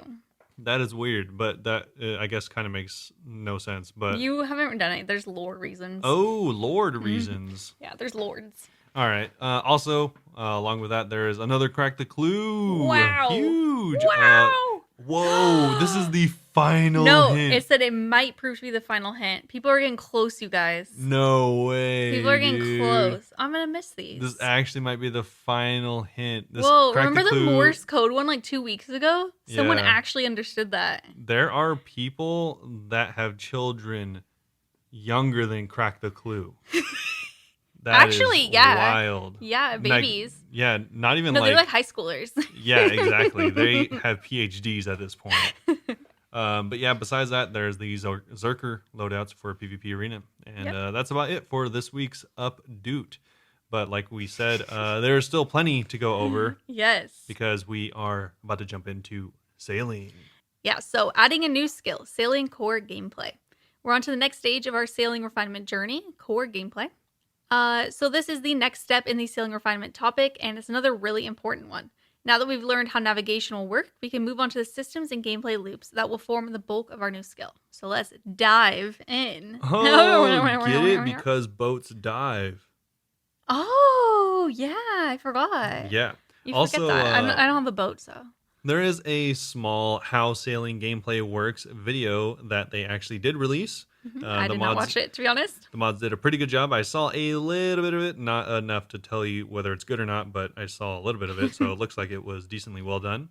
So make sure to check that out if you are more of a visual learner, or I guess audio learner as well. And speaking of visual learners, we have they have partnered yet again with Gentle Tractor, still a good name. And they have provided a visual representation of the design blog that we're about to go over. Yeah, so this is 8 images, and we're actually going to use this instead of reading the notes because I feel like they went and condensed it down to just the important stuff. Yeah, this is what they usually do is they have the full notes, which, to be fair, can be fairly cumbersome. They can be. And then they have the Gentle Tractor version in the images, which are a little bit more concise, a little bit more cut down. So if you do want all of the stuff that we don't cover, just as always, a reminder, check out the actual notes. Yes, but this will cover everything you need to know. The rest is just extra. So don't worry, we're not going to be leaving stuff out. And this is, again, only the core gameplay, so don't expect any rewards or anything like that. Yeah, I think that might be the next step. Hopefully. Yeah. So, welcome to the second step of refining the sailing skill. Well, we'll be covering the topic of the core gameplay. That means answering the all-important questions of what kind of content you can play and identifying where your sailing XP is coming from. So, what is a skill? Firstly, it's worth establishing... What's a skill? They asked it last time, too. What's a skill? It reminds me of Soma. If you guys ever played Soma, it's actually kind of a deep game. But this one character, he'd be like walking around, even trying to explore and stuff. And he'd just be like, Catherine, are we alive? And I'd be like, oh my God, like, why are we doing this existential stuff? But anyway, weirdly existential question aside, skills are like character attributes that have a use around the world, consisting of a simple, repeatable core action that generates XP, allowing you to advance in levels for a satisfying sense of progression. They can carefully introduce new systems or aspects to the game, offering up fresh ways to play while maintaining a familiar feeling. To help visualize the structure of the skill, we've grouped various pieces of gameplay into a layered framework. So first is core gameplay, a simple interaction found throughout the skill and can often be boiled down to click thing, get XP. Next would be the primary gameplay, content designed to train the skill and gain XP or rewards without requiring any other skill. Secondary gameplay involves 2 or more skills working together to achieve XP or rewards in both. And then tertiary gameplay, something with more complexity that works as a standalone activity or a reward space in and of itself. So, we are going to go over all 4 of these layers, starting out with core. Wow. Once you've acquired a ship from a port, either by purchasing, building, or stealing one, you can set sail and start making use of all kinds of different ship facilities. That's pretty exciting. The stealing? Yeah, the stealing one. So, that's one of the little things in the notes that we're not going to totally go over is, you can steal a ship. Yeah, that's pretty cool. That's neat. I wonder if there's a limit, you can't steal the big ones. Probably, right? There must be. Probably. The central theme and core system of the sailing skill is interacting with your ship. As such, you'll gain sailing XP anytime you interact with one of your ship's facilities. So one of the first and perhaps most important interactions with a facility on your ship is fastening the sails in response to the wind. If your sails are down and the wind changes direction, it will cause your sails to luff. I've never heard that before. Requiring you to turn your sails to catch the wind again. This is as simple as clicking once on the rigging to fasten the sails the correct way, granting a sailing XP drop in the process. Luffing will happen at approximately 30-second intervals while you sail anywhere, creating a rhythmic pattern for you to interact with, reminiscent of many existing skills in the game. Once you fasten your sails, your boat moves faster and will go even faster so if you're moving the direction of the wind. As a more experienced sailor, you might even recruit NPC crewmates to fasten the sails for you, leaving you to focus on more significant ship interactions. Many ship facilities will exist, so there'll be plenty of opportunities to get sailing XP from interacting with them, beyond merely fastening the sails. Outside of the core navigation facilities, they'll most likely come in 3 varieties, being skilling, so this is like a fishing station, hunting harpoon, weighted net, etc. Combat, which would be cannon, ballista, ram, spear, for example. And then utility. These would include salvaging hook, cargo load, lantern, crow's nest, etc., etc. Ship facilities are customizable and upgradable, with more spots available on bigger ships. Upgrades are linear and can improve your ship's durability, speed, turning, and more. There will also be purely cosmetic options for accomplished sailors and fashionscapers. That's cool. So I wonder how customizable it'll be, though. Yeah, Yeah. probably not super customizable Just because give they us don't some do options. that. Yeah, we just want to look unique. They'll be like, "Oh, you can change the flag." I mean, That's probably honestly, probably. Yeah, I do want to change the flag to be fair, but They're like, you can change it between one of these 9 colors. I imagine that it will kind of be like the clan flags. Like you'll have a choice. There's like 2 images and a color. There's like, yeah, here's a couple images we found on the internet, and here's some primary colors. Yeah. So they go on to say, choose how to play. At this point, it's worth noting any skill being developed in 2023 should look a little different compared to ones created in the early 2000s, which I agree with. Yeah. Players' expectations are exceedingly high, so we should aim for higher standard of quality and quantity of content. In addition, the player base is varied and won't all agree on what makes something fun, so a new skill will have to have multiple layers, options, and choices to train in order to have a wide appeal. While core gameplay is important to have, especially for players who want very simplistic skill interactions, the core alone won't be enough to satisfy everyone. That's where the primary gameplay comes into the picture. So I'm a little bit concerned.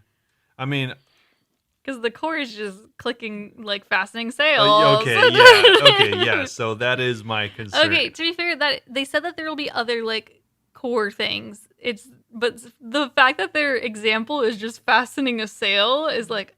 Not only is that the only thing they mentioned, I know there'll be more. There'll be more. Not by any means saying that I would know a better option, but that feels very mini game to me. Let's keep reading. You're all like, oh, there's the sail, click on it. Like, what do you do? Like, oh, there's a fire, pour water on it. Yeah. Oh, but I mean, if you think of it like wood cutting, what do? You click on it. Yeah, that's obviously that's true, but it's like you're not. I guess you're not like waiting for a thing to happen. They said that the luff will be every 30 seconds, which I'm assuming will keep you like from AFKing too long. Yeah, whatever luff means, I already forgot. Well, it's when your sail blows the wrong way or backwards. So you just sit there and stare at your boat and click it when it goes backwards. Yeah, it kind of feels like if like agility was like for running. But I mean, there's a lot more to it. That's just the core. We got some more. Yeah. Also, I'm wondering, like, whenever you do assign an NPC to it, do you get XP every time? I was wondering that same thing too. Yeah. They don't specify. Also, I wonder, like, if they are obviously down with having crewmates that are NPCs. I wonder how much of it you could automate. Like by 99, it's just a self-run ship. Yeah, it's just like auto ship. Oh, but is it going to become like an AFK idle game? Well, no, it won't. No, I don't really have that concern. Honestly, that's gonna be such a minuscule part of the XP. I feel like the fasting and stuff. Yeah, I feel like, man, that is. It was just not a great example. Yeah, that is not. Whether it's good or not, I don't know, but it's not a reassuring example. Yeah, it's not the most exciting thing. It's like, oh, 30 seconds went by, time to level up the skill. By clicking on the boat again. Let's go into the primary gameplay. There'll be more ways to get XP. Okay, so for the primary gameplay, activities with a strong sailing thematic granting XP and sailing alone are considered to be primary gameplay. We'll be covering 5 examples of this content, which are charting the sea, shipwreck salvaging, port tasks, ship racing, and ship combat. We know you want your choice of different ways to train, so you can expect all of these as part of the sailing skill should it pass the green light poll. Please note that the intensity, XP, and reward metrics are mostly estimations at this stage. They're subject to balancing and can be changed based on player feedback and testing. So they do have some images showing things like charting the sea with things like low intensity, low to medium experience, as well as no rewards. That's for obviously something that would be low intensity. I'm guessing something that's higher intensity might even have rewards or offer really good XP. No, they do. Yeah, they all scale a little bit. Yeah. And they also show what's actually pretty cool is like a fog of war map that you can slowly kind of unveil as you do more quests to chart the sea. So it says exploring the seas of Gilnor and document all of the mysteries found within. Exploring and noting down memorable locations in your captain's log will give you one-time rewards of sailing XP. Document the entirety of the sea, where the currents are, and the types of threats you encounter, the location of islands, and much more. Set sail and find all the hidden secrets. So it's pretty So cool. better than the luffing. Yeah, so it The sounds luff, like whatever. yeah, so you are going to be luffing in a direction for a reason, Yes. luckily. So that's going to be part of charting the sea, and there's also I wonder. Sorry. No, go ahead. Because you're talking about the fog of war or whatever, like it losing fog over time. But I'm assuming charting the sea, you're gonna be able to do forever to 99 if you wanted low intensity. So maybe it doesn't actually unlock stuff. No, not at all, because it says it's one-time reward. Oh, it does. Yeah, I didn't think about that. So this is just like little boosts of XP. Kind of reminds me of I like guess. getting favor. Yeah, I think That's weird. I think the charting the sea is not like anything we have in the game. Yeah. It's like you just go there to reveal other XP. It's kind of like things. whenever you go and do a quest to like unlock stuff or skills. Yeah, it is. It's like doing a quest to unlock. Like they should just make charting the sea farming a method or quest, something. honestly. Yeah, It seems like it'd be a quest. not like a quest, but I mean, I guess this works. It is, it is unique to the skill, which I guess is kind of cool. I don't hate it. Yeah, I'm intrigued. kind of interesting. We also have shipwreck salvaging. Pretty explanatory, but for instance, this would have low intensity, low experience, and low to medium rewards. So I'm guessing this is just something you do kind of AFK. So it even has less rewards or experience rather, than charting the sea potentially. Yeah, but you'll be able to keep doing it forever. Yeah. So it says salvage valuable resources and lost treasures from shipwrecks around the sea. This is a relaxed social gathering method in which you use a salvaging hook to gather materials from shipwrecks out at sea. Once you arrived at a shipwreck, use your salvaging hook facility and wait as salvage is gathered, earning you sailing XP upon adding salvage to the cargo hold.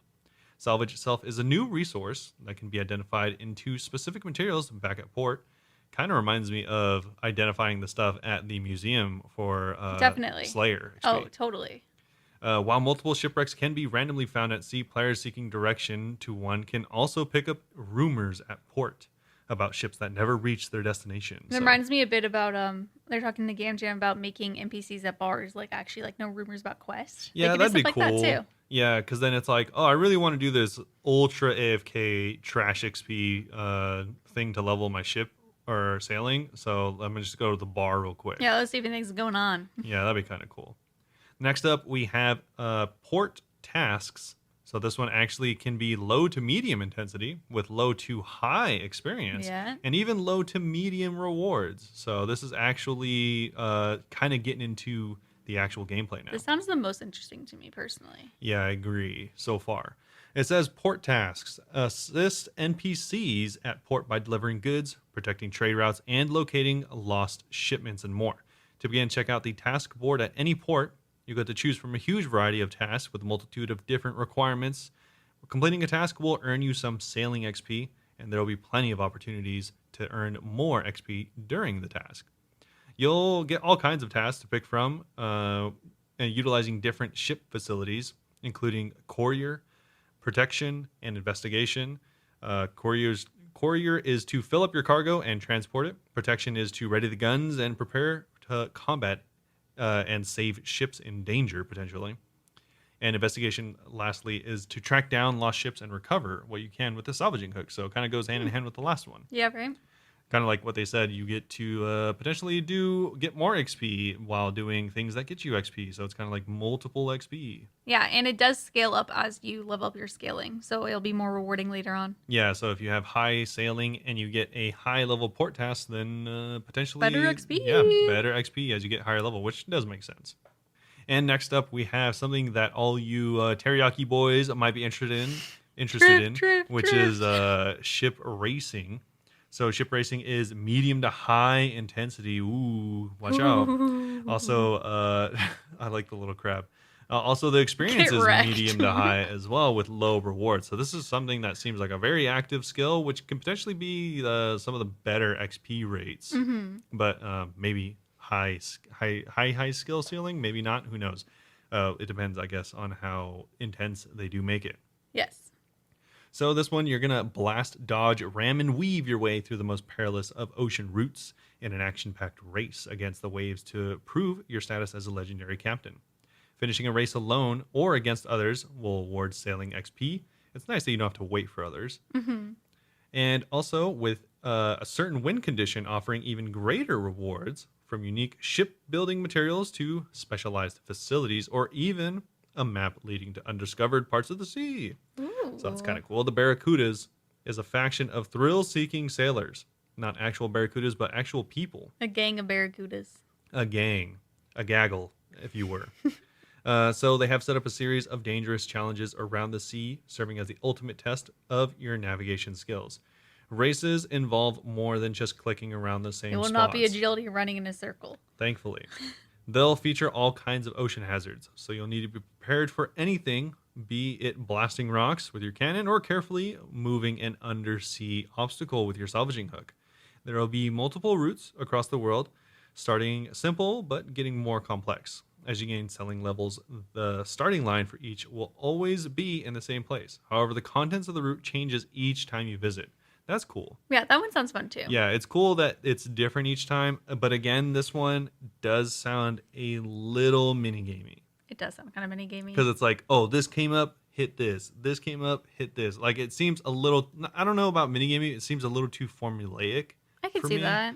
But again, I don't know what they would do differently. Don't come at me. I'm just critiquing it. It does sound interesting, I'll say. Yeah. Continuing on with the primary gameplay, they talk about ship combat. So fire your cannons, defend from pirates, and defeat the most fearsome sea creatures. Ship combat is a massive topic that we'd like to cover in more detail at a later stage. For now, here's an overview of what an encounter might look like. You just click on the other ships. No, it's not. Listen, there are 3 requirements to do combat with your ship. First, you need a target. For example, when you're out sailing, you might come across a sea serpent, which just looks like the absolute most silly little guy in the world. Yeah, literally just looks like a little big snake. He does. Secondly, you will need a weapon built on your ship. Let's imagine you've got a cannon on deck ready for action. The last thing you'll need is ammunition for the weapon. Luckily, you prepared for this moment and brought some mithril cannonballs. Wow, you're so prepared. So prepared. To attack the sea serpent, navigate close enough to be within cannon range and turn to an angle where the cannon can hit. Click the cannon to load with the cannonball, then click it again to enter firing mode to attack your foe with devastating blast of damage. Sailing XP is given upon a successful hit. Okay, I guess that's kind of cool. I mean, it's more interactive than just clicking on it. True. They also say that it's worth clarifying, as the core gameplay loop of sailing awards XP for interacting facilities on your ship. Whenever you use your ship weapons to fight something, you'll also gain sailing XP. But if your character is the one fighting directly with like melee, magic, or range, you will just gain normal combat XP. Yeah. So no slashing your way with a scythe to max sailing. Before they said it, I was wondering, like, would that just give you not range XP for a cannon? But It's not the same. Nope, it is totally different. So you'll get sailing, not slaying. If you'd like to share your thoughts on this approach to awarding sailing XP via ship combat, please voice your opinions in the survey that's linked in the blog. Again, we're probably going to say that at the end of the notes. Survey in the blog, guys. Yeah, it seems kind of cool. I'm intrigued. Yeah, I guess.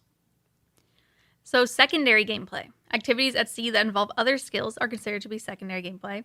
So, coral farming, deep sea trawling, mineral dredging, sea monster hunting. These are just 4 examples. If you have suggestions for alternatives, do let us know. As these activities impact the rest of the game and how you train existing skills, we'll pull each of these activities if sailing passes the green light poll. Please note, exact XP values and the XP distribution between sailing and other skills has not yet been determined at this time. Who would have thought? Who would have thought? So, starting out with coral farming, which should be low intensity. Discover and cultivate various types of coral for use as a new resource. Anchor your ship and dive down into coral reefs to collect rare coral. Carefully break off pieces for yourself and take them back to the mainland to cultivate in your very own aquarium. Harvesting coral requires a farming level and will give farming and sailing XP. Access to higher tiers of reef will require a higher sailing level.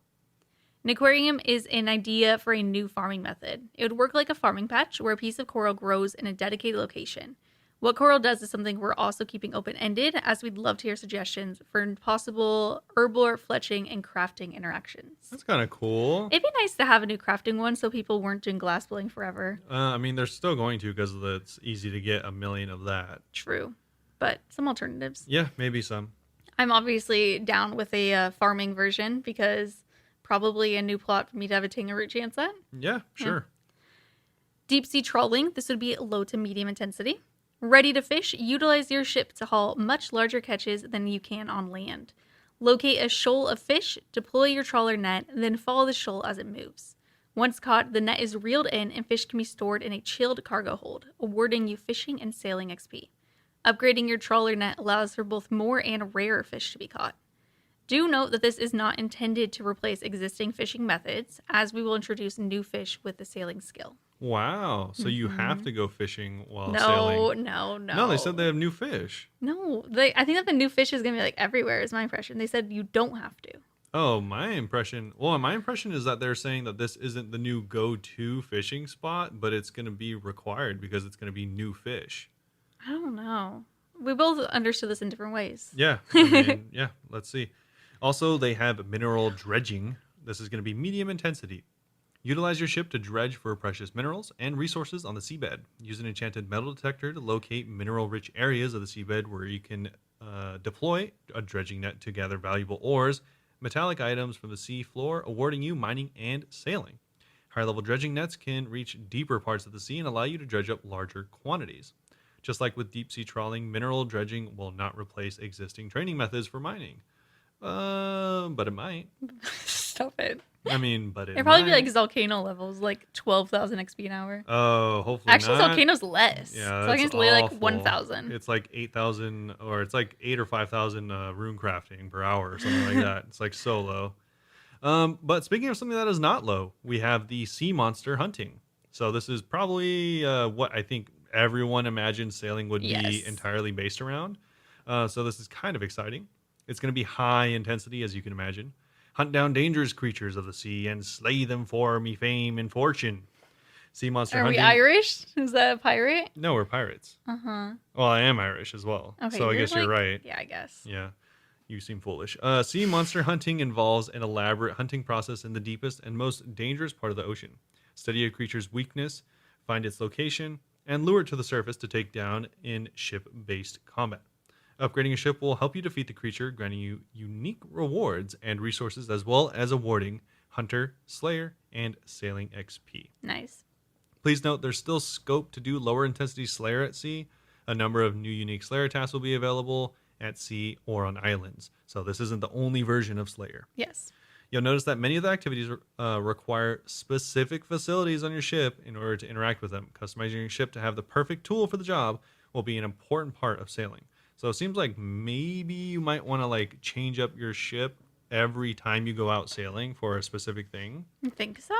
I mean, that's kind of what it seems like. Unless it's just like a Pokemon collect them all kind of deal. I was kind of thinking like that. Yeah, it could be. Like whenever you can upgrade something, you should. Yeah. It also says it's worth highlighting again that the exact XP rates as well as XP distribution is kind of undecided. undetermined. So make sure to keep that in mind. And finally, we have the tertiary gameplay. So this is the stuff no one thinks about, but is there anyways. Sailing activities that are particularly complex serve as standalone pieces of content or simply feel like a reward from the skill can all fall under the category of tertiary gameplay. So I'm assuming tertiary is when they would put like mini games. Yeah, potentially. I mean, it kind of seems like it from all the stuff they have presented here. Yeah. It says the content listed here only contains a brief description due to their complexity and size. So, I mean, they call it tertiary, but this seems like some pretty major parts. I think that some of these should be main things. I mean, we'll go over it. Yeah. We can talk about each one individually. I think they are main parts. It's kind of, the name is just kind of... They make it seem like it's not a big deal, and it's kind of a big deal. Yeah, the name kind of seems dismissive of them being tertiary, you know, being third most important seemingly, but also they seem like a really big deal. I mean, these aren't even ideas that were going to come out initially. This would be like the skills out, and then they start pulling these. Yeah, they say that they would seek to release these as prominent expansions to the skill after launch. No skill is ever finished. Wow. And we're excited for the possibilities that sailing can bring. So, the 5 things, I will go through them now, is 1 being expeditions. Head off on a dynamic adventure in a procedurally generated area of the sea in this sailing activity. So that's random for people that don't know what procedurally means. Also, ocean raids. So obviously, this is what we've talked about. as you can tell, this is kind of a big deal. Could potentially be fierce bosses in the ocean that you face in a deep sea ocean raid. Also, something that probably a lot of people are actually looking forward to is the potential ship PvP. I'll say, I thought that this was just going to be part of the regular release of it. I didn't think that this was going to be something skill later on. I did as pulled well. later on. But unfortunately, shout out to all the PvPers getting backseated again. Enter a lawless sea where you can fight other players' ships in unique spin on PvP combat. Of course, we have treasure hunts. I'm guessing this is the treasure trails of the ocean with a clue scroll expansion. And then, of course, aquariums, which we kind of already went over. Cultivate coral farms, collect rare fish, and show off your sailing achievements in an aquarium. Kind of seems like probably an untradeable thing that you keep as a flex of cool drops. Could just be jars. Could just be jars. Yeah, it could just be jars 2.0. But that's it, folks. That is everything for the core gameplay and all of the quote-unquote skill types being primary, secondary, and tertiary. So overall, what were your thoughts? I love the tertiary ones. Yeah, the tertiary ones seem like the coolest ones. Obviously. Also, I don't know if we said, but these would all be pulled individually over time. Yes, none of this is final. All of it's getting pulled. Leave your feedback if you thought any of this sounded dumb. Well, the tertiary specifically are like going to be pulled individually later on too. Yeah. But I don't really know how to feel, man. I think I just need to try the beta to decide. Yeah, I agree. Because even though they're giving all these examples, I still can't imagine how it would go. I guess. I can imagine how it would go, but I'm concerned because it kind of is I think I'm hoping, right, that their description of it is doing it a disservice. I mean, probably. Because it seems like kind of a weak showing. Like if this was like a prize dog show or something, they like had a really cool dog, but it kind of just didn't do anything. Yeah. I don't know. It just felt like a little off to me. I think that we'd have to play it in order to get an example. Like this, I don't normally do betas, but like I was willing to try Forestry if it happened. I definitely am going to be trying the beta for the skill whenever that's out. Yeah. Like the core gameplay being clicking on a sail is like kind of like, okay. That's just an example, but they really chose the worst example. It says using your facilities. I don't know why they would pick the most base heel of facilities. They couldn't be like sitting with your cannon. Yeah, you could have been like, every time you click your cannon to blow up this octopus, you get experience. Your sail's loft. Every time your sail turns the wrong way, you go over and creak it back into place with your little ropes. Like, come on, man. Not the best example. Yeah, overall, I think it could be cool. I like the interaction. Where like you I like go this with out, other skills. Like you go on so I imagine like you go and explore an area, and while exploring the area, maybe you come across some fish, and you're like, all right, I'll do some fishing and get some sailing XP. Then maybe you start salvaging a boat. That the reason you went there is you wanted to salvage the boat. You salvage the boat, and on the way back, you fight like you fight like a kraken. A weird little sea snake. And there's like a little race off in the distance, but you don't feel like doing it, so you kind of just leave it there. Yeah, it does sound like there might be a lot going on like that. Yeah, like it'll feel like a lot. That's how I imagine happening, so I'm not super concerned, but I feel like they could have done a better job at like conveying that, because I feel like I'm fairly imaginative in that way, but that might not sell it to a lot of other people. I'm not very imaginative, so I would like to see it more. Yeah. Straight up. But I think it also doesn't help that we don't know the XP rates. Yeah, that also would help. I mean, more information at all would help. Yeah, exactly. Overall, like... Yeah, I was going to say, it seems cool. Yeah, I like all the different ideas that they have. I mean, some less than others. Yeah. But some of them I think are really cool. I like the ones that interact with other skills because that's so necessary. I agree. I really like the skill interaction. I like that there's AFK-ish methods, in shipwreck salvaging. Mm-hmm. Presumably AFK. Because it does say low intensity. It seems pretty AFK. But so I'm glad there's multiple options for that. I don't want it to just be like, we're racing in the ocean, Tokyo Drift, killing stuff, blowing stuff up, sometimes you just want to chill, loot and treasure. Like, yeah. Yeah. So that's cool. And I like that potentially. I would like if, I don't know, I like the idea of having to be prepared for whatever you're going to do. But also, it would be nice to be like, oh, I like randomly saw this event happening and I happen to have my harpoon because everyone has a harpoon. Then I can participate instead of like, oh, I left my harpoon at home because I was going to race. Yeah, then it's like, I think can't do it. I hope and think that it'll be kind of like how you're saying the Pokemon Catch 'em All. Yeah.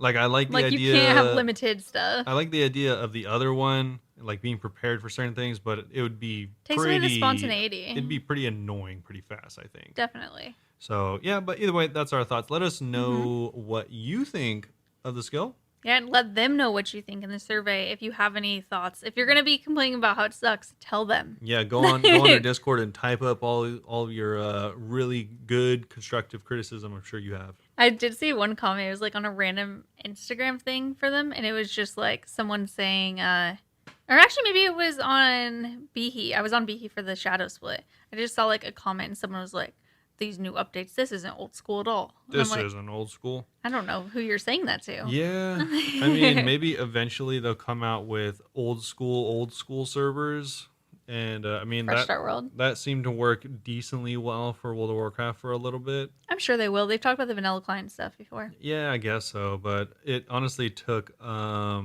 don't know, it took WoW like a few 100,000 people playing the vanilla version for them to finally consider it. True. It's actually funny because I mean, there's famous videos of them being like, "Yo, why don't you do this?" And then the developers are like, "Oh, you think you want this, but you don't." That's literally what they said, and it had like record, numbers or whatever. And it's like, all right, it's kind of funny. Yikes. But it took them getting to that point for them to actually come out with the classic servers or whatever. So I wonder if it'll be a similar situation. Yeah, I mean, it's kind of dying out a little bit now, but when it first came out, people were all over it. So I wonder if it'd be similar to that. Mm-hmm. Either way, though, that is going to be it for the update. Of course, as always, we do have our Q&A, so stick around for that. But what do we have questions for?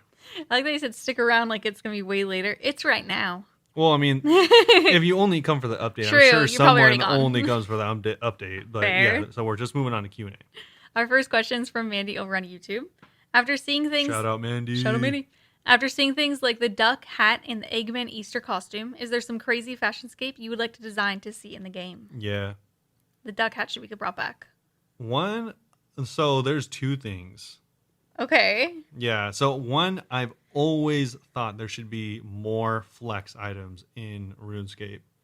Like, not flex items as in skill-wise, but flex items as in, like, quantity-wise. Like, if you kill Garage Door 5,000 times, I want you to have, like, some, like, sick goblin swag. What I was going to suggest was kind of sinister. I was going to say you should have a garage door mask. And then I was like, oh my god, would you just, like, have that made of his head? Yeah. I mean, we have the ogre the dragon masks. Yeah. Yeah. If I want garage door. But no, I was thinking like maybe like at that point you get like, custom bandos gear or something. Like cuz the only way you can tell someone has like a Brazilian kill count somewhere, is to look them up, which is not something a lot of people do. Like you want to just be like, "Oh, that dude has, KBD shoulders. He's been at KBD for 10,000 kills." That reminds me, shout out to Noxious from Stream that I raided with last night. They're I want to say their name on in game just in case they want me to, but they're like rank 20 something TOA, and they're a mobile gamer, and it's so funny because like I didn't realize how many KC they had and stuff, and then like 3 people in the chat were like, "Oh, you're raiding with them? They're like famous in TOA and stuff," and I was like, I wouldn't know how many KC they had. Yeah, I just happened to see when I accepted them in the party, and I was like, you have almost 2,000 KC. Yeah, like imagine if Masori Mass. This is so easy. Imagine if Masori Mass, after like I don't know 1,000 experts, turned into a Sphinx's head. Ooh, the Uwu mask combined with the Masori, which we've suggested before. That's what I want. I want you to be able to combine the Uwu mask, the cat one. Yeah, I don't know. With Masori. I don't know what you're talking about, but yeah, stuff like that. So, stuff like that I think is like a really missed opportunity. You want to be like fashionscape that you make that's still useful. Yeah, like there's like stuff like that in WoW or in other games, but a really easy example in WoW is like not that I would want this in RuneScape. I don't think it's a good system, but it's like a really easy indicator is like challenge mode gear. Or which is like, stuff that's cool that you could have gotten back in the day, and or like a title or something like that is what they would have in WoW. It's like if you have the undying title, that means you didn't die for the first however many levels or whatever like that. So I don't know, just stuff that like at a glance people can like be like, that's cool, or indicate like, oh, that person is flexing. Yeah, because there's like at raids you have the capes that you have for certain KC, but you don't wear them because they're not good. Yeah, or it's like there's a couple Well, I guess that's things not really fashion safe. I don't know. like the ancestral kits, Mm-hmm. like that is like, oh, that person probably did a lot of CMs. It's like, or they didn't. And they got lucky. Yeah, or they didn't, or I mean, like probably you don't know about that unless you're an end game player, anyways. I don't know. My answer is so different. Yeah, Because you're like kind of useful stuff that you combine to show off. yeah, I'm thinking just ridiculous stuff because the duck hat. I'm just thinking of the duck hat. I just want more over the top ridiculous stuff. Like duck hat, that didn't get put in the game. Okay, I want an entire like suit, like a mascot suit to look like a duck just walking around. yeah. Yeah, like a rubber ducky. Okay, so that's a good idea. First off, secondly, you didn't hear my other suggestion. Oh, was it gonna be the exact thing? No, it was gonna be really cool. So you know Oh. those Halloween costumes where like the legs are different than the body? I love those. Yeah. So The one where it looks like your bones are sticking out. yeah, or like someone's Yeah. carrying you or something like that. Oh yeah, in real life, those ones. Yeah, exactly. Oh, I'd love that. So I was thinking like it would be really cool if there was a really rare drop from like 3 different dragons or something like that. So like KBD, maybe what's it? Vorkath. Vorkath, yeah. The one you have over like Yeah. 2,000 KC. Yeah, in. Vorkath, and then like I don't know, maybe like one extra part from Zulrah because I don't know of any other dragons. So there's a snake. Yeah, I know. That's why I said Zulrah last. I clearly didn't think about this too much. But I was thinking maybe there's like three parts or 4, who cares, and each of them like combined together are like you walking around as like someone like fighting off a dragon and the dragon's like about to eat you or something. Cute. And so it just looks like you're constantly running away from this dragon and it's like trying to get you, but it's like that costume. Yeah. And it's just like, oh, again, it's kind of like, oh, that person either got really lucky or has been farming these 3 specific bosses for a long time, because that's like a funny fashion scape where it's like clearly a joke. Yeah, but it's And- probably like insanely expensive. Yeah, or maybe even untradeable or something like that. Ooh. Yeah, so that would be cool. I like it. I just like over the top ridiculous costumes. Like the Halloween costumes are always my favorite, I feel like, Yeah. of all the rewards. Just because they're just like different monsters. Like it'd be cool if you could become like kind of like humanoid looking versions of the monsters in game. Yeah. Yeah. I don't know how that would look. I'm imagining a Bloodveld. They already have the mask, but give us a Bloodveld body. Yeah, that'd be cool. Just turn you into like a thick guy. I think there is a lot they can do with cool things like that. Definitely. But our next question is from Hariger over on Discord. Is trading ruining RuneScape? So hear me out here. Yes. Imagine how much more powerful skills like herbal or smithing would be if you could only use high-level potions or high-level armor if you made yourself. That means to be good at PvM or PvP, you need to get good at skilling too. I know what you're cough thinking, Iron Man, but why does a skill like fishing or cooking even exist right now when you can just buy it? Sure, for the quest, diaries, and other useless completionist things, but that's no actual value. So here's my idea. All purchased items are less powerful than if you made it yourself. Not significantly, just slightly. But that makes it an incentive to make your own items. Everything from healing, food, to arrows hitting harder. All self-made items are untradeable and can be stored in a special bank vault as to avoid them being mixed up. A few problems: how to store them in inventory alongside purchased items, how to label them since self-made sounds dumb, how much stronger that would make them, and how to explain why they're stronger. Okay. Thoughts? Not even just Rob, I was thinking, this is iron. Yeah, I actually didn't think that at all. Oh, wow, we switched. Yeah, I mean, like I said, well, I'm Rob now. first off, I was like, yeah, it should be. But I mean, I know this is a game, and I know that other people play games in different ways. But this actually reminded me a lot of a game that you might not think it reminded me of, but it reminds me a lot of Escape from Tarkov. Okay, clarify. So, yeah, people may not be experienced with Escape from Tarkov, but it's a looter shooter, and essentially you just run around this like wasteland in Russia collecting like random goodies, guns, ammo, armor, and even like other stuff like electronics and equipment, stuff like that. And you bring it back and you can either sell it directly to an NPC for, probably not that much money, or once you get to a certain level, you can actually sell it to other players on the flea market. Oh, you've mentioned this to me before. Yeah, Whenever and you're playing it. they also had a similar problem because obviously if you just buy the best gear, maybe it just doesn't make your experience as enjoyable or as rewarding as it once did, kind of like how RuneScape does. Mm-hmm. And so what they implemented was this thing where you could only get the best gear if you found it yourself. Oh, And okay. all of the other gear, maybe it's like one or two tiers below the best, you could freely sell that. Mm-hmm. But one, it has to be found by you. Like you can't like and this is how they remove things from the market. So essentially, if I found something, I could sell it if it's like one of those lower level items. Yes. But if you buy it and then think about it and don't want it, you can't sell it back. Oh, that's really weird. It's like a one-time no Yeah, return. in the game, it's called found in raid. So it Hmm. means that the item was previously found in raid, but once you take it, it hasn't been found in raid, obviously, because it was yours at one point. Yeah. So that's how they remove items from the circulation, and that's how they make it so only the best players or the players that are willing to farm the best gear have the best gear. So you like that stuff. I don't really like it, but it was their solution. It's Mm-hmm. not by any means a perfect solution. There's plenty of problems with it, but I thought it was interesting and kind of reminded me of this Mm-hmm. problem because, yeah, I've said for a long time, being able to buy entire skills or just straight up the best gear in the game is a problem. Well, for me, As a filthy main, I love trading. yeah. It's funny you say that because most of the like end game PvPers in Tarkov hate this system because they just want to go out, kill stuff, get the best gear, and then like continue. Yeah. So I mean, obviously, like I said, it's not perfect, and plenty of people like it different ways. Yes.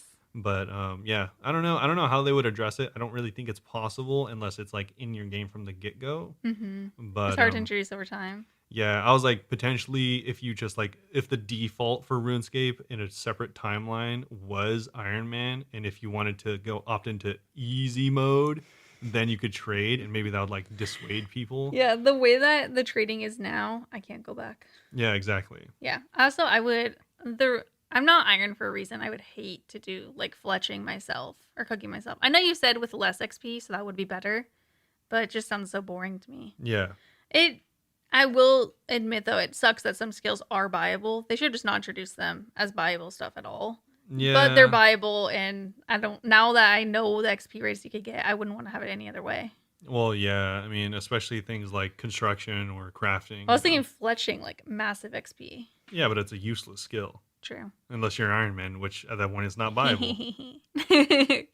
Yeah, I like the trading as is. Yeah, of course. I mean, again, I don't think there's any real fixing of this type of Hmm. problem. I think it's just you have to let things run its course, I guess. I Yeah. mean, bots don't help, but Jagex doesn't care. So, Next up is Matt from Instagram. So, massive mini game idea this week. The Great Plague of Gielinor. You enter the game lobby by entering a lab in the Swamp of Lumbridge, where a mad scientist tells you that he created a massive plague which is being sprayed over all parts of Gielinor by gnome glider pilots. This will turn every NPC in the game aggressive. As soon as you leave the lab, every NPC in RuneScape will walk, crawl, or fly in your direction from their natural spawn location to attack. that's funny. Yeah, it's actually really This funny. reminds me of something. Of course it does. The goal is to survive as long as possible. You can carry all equipment with you that you carry out from the lab, and skill based resource collection is allowed. You can use a bank in the lab. Although the Lumbridge Swamp is not very dangerous, eventually the most powerful NPCs from the game will find you and kill you. Imagine if Jad, Versik, Nex, Vorka, Zora, and Gertrude all arrive at the same time. That's Just like cool. throwing cats at you. This okay, it reminds me of something too. I haven't played it, but isn't this like the Call of Duty with the zombies where it has the waves? And they're never ending, and the whole goal is just to last as long as you can. Well, yeah, no, that's That's a that lot game of then. games, huh? Well, any wave-based survival game. Yeah, I've never done wave based games. And actually sounds kind of interesting just to be like, how many waves can you last? Yeah, there's like 7 Days to Die is also a zombie game Yeah. like that. When Zora and Vorka show up at the same time, are you going to be able to survive that wave? No, probably not. Yeah, someone would. I mean, any of like the tower defense games are obviously similar, but Hmm. mine was actually it's funny because I don't know if they did this on purpose, but that is practically the exact what's it called? The exact storyline or like premise of The Dark Knight. Oh, really? Yeah, because you have the Scarecrow. He's like one of the villains, and he creates this toxin that makes people like manic, like Really? just fanatic. I don't remember that. And so Is this an older one? it's one of the, I forgot which one. It's either one of the first two in the Dark Knight series.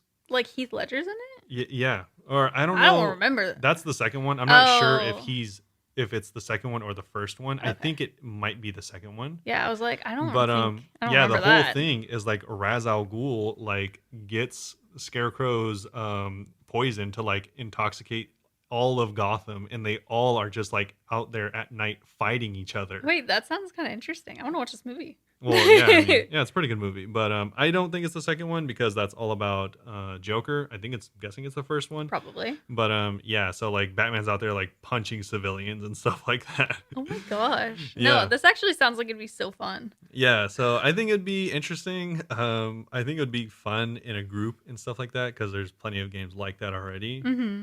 I don't know what it would give you. Like, what is it? Just like I don't know. like Just a flex. yeah, just a like some cosmetics or You get something. you get a plaque in your house that says I beat blah blah blah at the same time. It's like I went to wave like whatever. Yeah, you did 6 Jad challenge. I did I 6 got to Jad and wave- 3 Zuck challenge. I got to wave 1100 on the Stay Alive challenge or Yeah. whatever. I just love imagining Zora just like trying to find any water that it can to like sneak its way over to It you. wouldn't need water. I thought Zora's on water. No. Zora's in water. Well, it's in water. It doesn't need to be though. You don't know that. Okay. What about Kraken? I mean, all the mods whenever they turn into Zora don't spawn water. Oh my gosh, you're boring. So,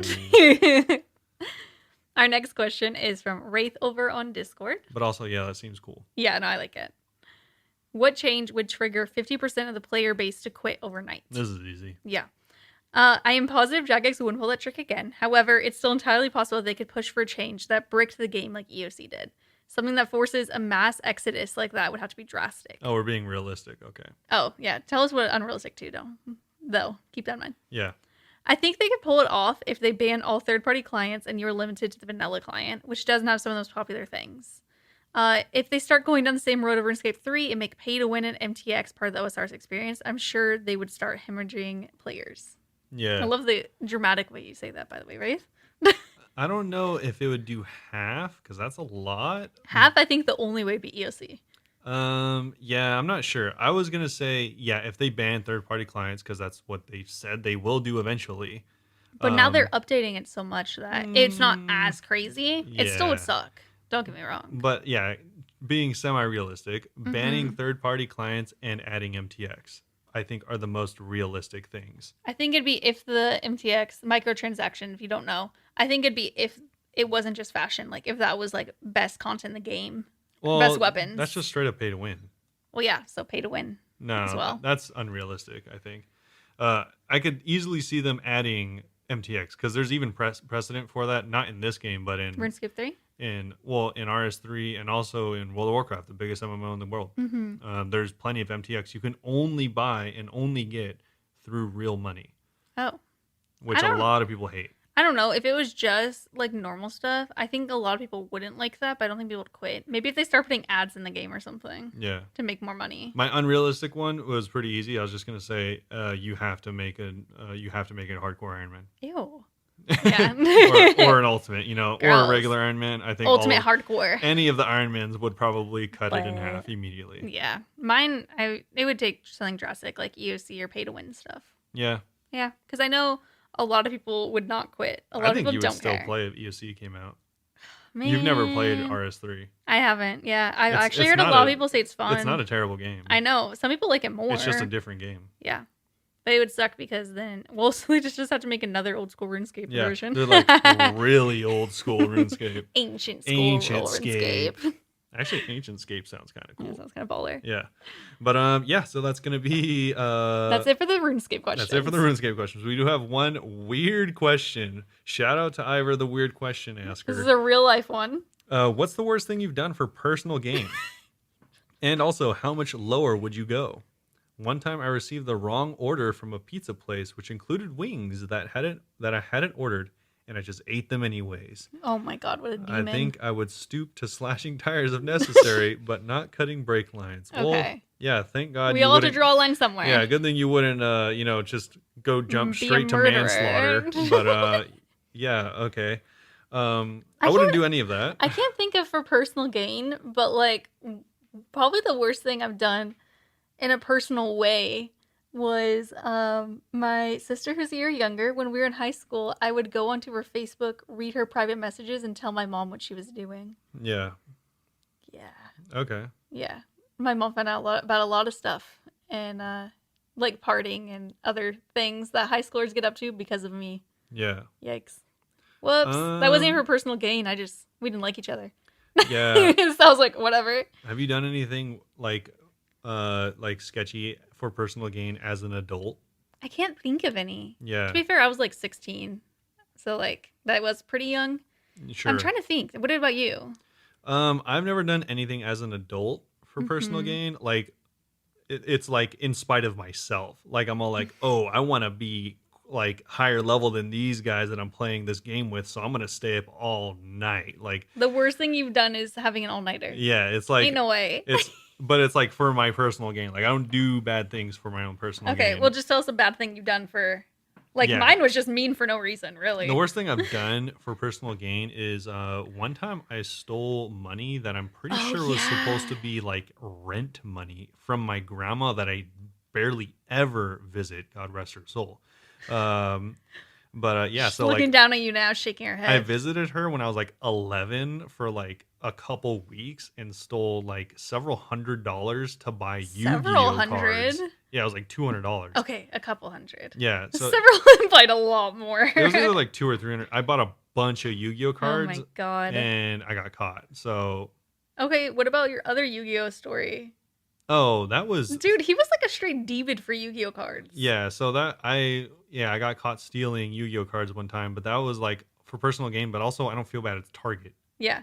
I It's guess like didn't they like put your whatever. picture on the wall because you were banned? No, okay, you're thinking of your own stories or something. I I was never never ever caught said that. shoplifting. But no, I just got banned from Target for like a year or two. Okay. How are they gonna keep track of a little boy coming in? They don't. They didn't have a picture or anything like that. I think if you just are a repeat offender, they would have your picture. I would love if they had a picture of like 9-year-old you just No, looking yeah. sad.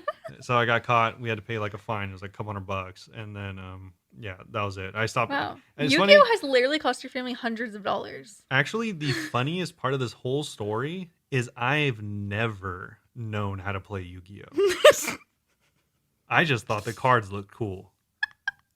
I've never known like which cards were good. I didn't even know why I was stealing them. Hundreds of dollars in a fine, hundreds of dollars stealing from your own grandmother. You don't even know how to play. Yeah, I didn't know. I didn't even know the premise. I've never read the cards. I just know Blue Eyes looked cool. Magician Girl I never had, but she was rare. She looked cool. There was plenty of cards I've never even seen. Oh my god. Yeah, I don't He's know. a thief, everyone. I was just constantly stealing the same booster deck, which was the Blue Eyes one, and it just would give you the same cards. So I don't know why I was stealing them. They're the same cards every time. That's hilarious. But yeah, either way, yeah, foolish things. I have a crazy worst thing I've done for personal gain. My older sister, called me selfish for this. Yeah, So whenever I would babysit my nieces, I lived their side of babysit every week because I lived there for free. I once told my sister, like, yeah, she like said that she liked like the outfit I chose for my niece that day. And I was like, oh yeah, I always just dress her in dresses because it's easier to change her diapers later. She called me selfish for this. nice. Yeah, and I will never get over that because I didn't realize that dressing your nieces in cute clothes that also is easier to change diapers is selfish. Yeah. I would never stoop that low again. Okay. Yeah, only ugly clothes that make it hard to change diapers. What would you stoop to though? Um, I don't know. It's hard not to say. anything like grossly illegal. Yeah, I mean, I think it depends on what the outcome is, right? Because Depends on the outcome. Yeah, I wouldn't do anything that would get me into jail. I think everyone has a number. You know, like if someone's like, "Oh, I'll give you $1 billion to trip an old lady down the street," it's like, all right, maybe I'd consider it. She It's $1 could die. billion, She bro. could die. Yeah, or I can buy her 7 new hips for $1 billion. Looking real thick with those hips. Yeah, I was like, I don't know, but yeah, I guess like regular backstabbing, I'd probably like nothing. I don't know. Yeah, I wouldn't do It's- anything that would get me like sent to jail or something. I maybe No. would want to slash tires, but I don't think I actually would. stoop No, that that's low. too much of an inconvenience for me. Yeah, I would rather. Well, if we're talking about that, I'd way rather scratch someone's car That's True. way easier. That doesn't seem as bad as slashing tires. Slashing tires seems way worse. Yeah. I don't know if that's a thing, but tires are expensive. yeah, and then just you to gotta be get clear, it we're not going to do towed. this. No, that's a hassle. I'd rather just take a knife to a car door. Yeah, You know? my thing is like whenever people upset me, I'll just like cry about it and then like not talk to them anymore. I never want to like do stuff like that. Yeah. Yeah. That being said, I've never even come close to physical violence or damaging someone's property ever. So Would you get into a fight with someone? Would you stoop that low? no, I wouldn't, because that's easily one of the dumbest things you can do. The only outcome from fighting someone is either one of you get seriously hurt or you go to jail. Yeah, people are also just like too crazy. Like it's just like it's the same thing. Like I don't even like cut people off in traffic because people are just like crazy and I'm like have a gun or something. I don't know. Yeah, like the worst part of your day is like you go home and there's like no food in the fridge or something, usually, right? But like imagine just going to prison. Like Probably worse. yeah, I'm not gonna stoop that low ever. Like Yeah. even in my most like angriest of mindsets, I've never been like, I'm actually going to do this. No, I've never even come close to actually doing that. Yeah, just me and my sister would fight. Yeah. I was never physically violent. I was more emotionally violent. Just like saying none of your friends like you, all that stuff. So instead of fighting, I would just emotionally try to destroy someone. Well, let us know if you are also mentally, what is it? Like a Angry? No, I was gonna say something like, mentally disturbed. Are we mentally disturbed? No, you are. Oh, Or you were when you were doing that. I guess so. Yeah, because to manipulate someone in that way is definitely weird. She would literally punch me. Okay, yeah, we get it. And then I'd log into her Facebook. Okay, we get it. Yeah, so if you also had a rough childhood, let us know in the comments, or hit us up at any of our socials. Yeah, what's the worst thing you've done for personal gain? Yes, or also just ask us regular RuneScape questions. You don't have to, or in real life ones that do not lead to violence. You don't have to stoop to Ivor's level. Ivor be coming in with the most spicy questions. Using their own words. I'll say he does keep interesting. Yes, but thanks again for listening. And speaking of those socials where you can find us and ask us your weird questions or normal, where can they find us? I don't even know if we mentioned socials. So speaking of anyway, you could find me on Twitter and TikTok at Bunebapeosrs. Instagram, Twitch, and YouTube are all Bunebape. So a reminder, I've been playing shorts out every single day. That's on everything actually, but mostly YouTube is where I'm trying to pay the most attention. And I stream 5 days a week at twitch.tv/Bunebape. So come say hello to me and go check out my new shadow because it's so cool and I love it. Yeah, that is it. Yep. All right, cool. So thanks again for listening. Hopefully you all enjoyed it. And if you did, we'll see you all very soon. Bye-bye.